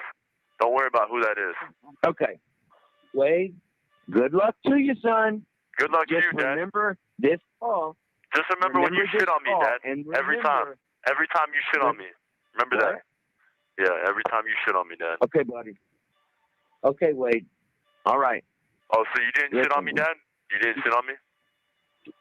I haven't shit on you. Did you How or did did I you shit not? on you? Come on, man. Of course Come I on, didn't man. shit on you. Don't ask me that question like you How don't did I know. shit on you? Don't ask me that How question did like I you don't shit on know. you? Do you not? Do you No, want me to you not have asked anybody? me a You want me to not have anybody in my life? Is that what Did makes I you say happy? that? Is that what makes? No, but that's what you Did do. I say that? No, but that's the shit you do. What did I do? Every time. That's the What shit did I you do, do? man. You know, you're not stupid. You're not fucking. You don't have an I don't know IQ what of you're fucking. talking about. You don't have an IQ of 50, bro. You're not a stupid motherfucker, You're bro. right. So don't try me. So don't try me like I do. No, you asked try me me. a question. You So try me, answer the bro. question. You try me, Dad. Always. How did I try you? You know, Wade? and it's so dumb. You always try me. You don't want me to have anybody in my life. That's crazy. You want to just kick you want to kick everyone out of my life, bro. Oh well. Now your stupid ass is putting it out on TV. Hey, look how. Guess what, you stupid Look how when I call you out. With that. Look how when I call you out, how you snap. Call You me see out. what I'm saying? You know what you calling When me I out call with? you out, you show your cards. From a You show your cards, stupid Dad. ass kid. You who show your cards, Dad. couldn't control his anger. You and show your killed cards. 2 bitches, and now you're fucking claiming you need $8,000 for legal. You know how much money it would cost to defend your ass on murder charges? What do you think the state attorney thinks? I guess it's a good thing I haven't. I guess it's a good thing I haven't been. Interviews, I guess it's a good thing I haven't been charged with murder then, huh? Confession. I guess it's a good thing I haven't been charged. Shit. Yo, baby girl, listen, you're going to be charged with murder and spoiler alert, your sentence is going to be the death penalty twice. No, you will be, unfortunately. You will be. And now, Wade, you're going to wear it because your dumbass can't keep your mouth shut. Oh well, you can't keep your mouth shut. You tell everybody everything. Listen, man. You tell everybody everything. You can't keep your mouth shut. Save that shit, Wade. No, that's the truth, though. You know how sad that is. That's the truth. Don't give nobody my number, bitch. That's the truth. Don't give nobody the number because I tell the truth. You got this dumbass bitch who on the phone with me. You claim she ain't really a fat girl, Dad. But, you know, she's borderline a fat girl. Who you cares? Know how stupid you sound? Who cares? You know the game. Why would you ruin my game? Why do you care to ruin my game? Attorney cares. Why do you want to ruin my game? That's what I'm asking you. Answer my question. Why do you want to ruin my game? Woman like that. Answer my question. Why do you want to ruin my game? Why do you want to ruin my game? You ain't got game. You don't have game. Well, Dad, you know what? Sad to say, I came from you, so who gives a fuck? Lame as fuck, Wade. Dad, you're lame as fuck. Dad, you're lame as fuck, Dad. You're lame as fuck, Dad. With your story. You're lame as fuck, Dad. Lame with your lies. Oh, well, now who cares, you Dad? deal with it. So I care. And you know what? I'm going to stop you. Thank you for using. Oh, God. Okay, everybody, let's decompress. Take a nice deep breath. Close your eyes. Get under a stream of running water with some good pressure so you can wash all of that nastiness I just exposed you to off of yourself. He is so disgusting. It's, yeah, Angie, I feel ya. It like kind of makes you want to throw up. Yucky. I don't like him at all. Oh my God. Yes, breathe. Sorry, pretty bird. You had to come in for that abuse. I'm sorry. Oh my gosh. Yes. Everybody breathe. Stream of water. Deep breaths. We will cleanse. Apple cider vinegar, but only in mild doses so you don't give yourself an ulcer. Because he's not worth it. Woo. So. Yeah, that was a lot. It was a lot. It was a lot. Yeah. Sorry, guys. That was a lot. Whew. Oh, boy. So, if you forgive me for what I just did to you, tomorrow night, watch live stream. I've got something special for you guys, but I can't say anything more because that's the rules, okay? So hope you can be here. I'd love to see you guys again. It'll be around 9-ish Eastern New Yorkish time. And thank you guys for being here. Bunny break. Let's see. My one bunny that I usually pick up is Pregos, and she's like super sensitive right now. Let me see if I can find another bunny that won't be pissed off at me if I pick her up. No. Does anybody want to be picked up right now? Surely I can find a bunny that would like to be picked up. Let me go on a bunny hunt. I'll be right back. Don't worry, this is a non-violent bunny hunt. I'm a vegetarian, and so are they. Don't worry, anyone. Don't anybody worry. Whoa. Tyler, you want to come with me?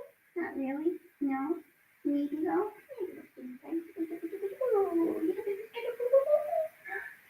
Oh.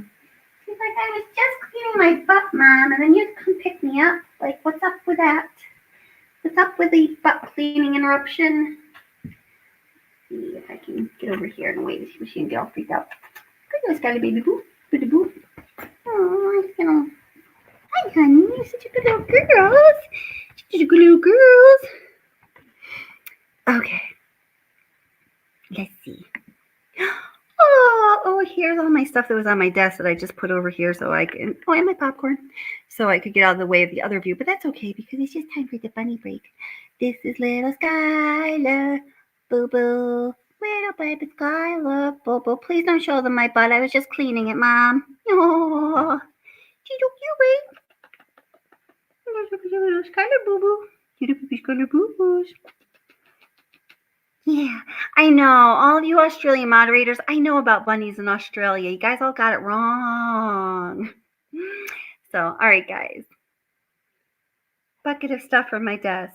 Don't look at it. It's actually, well, you guys are actually going to know about this soon. So, yeah.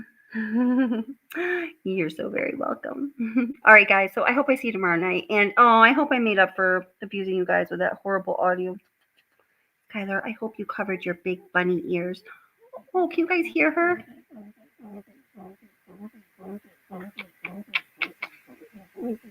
Those aren't distress noises. They're happy bunny noises. All right. Me and Skylar are going to go take a nappy. Good night-night. All right, guys. I'll see you tomorrow.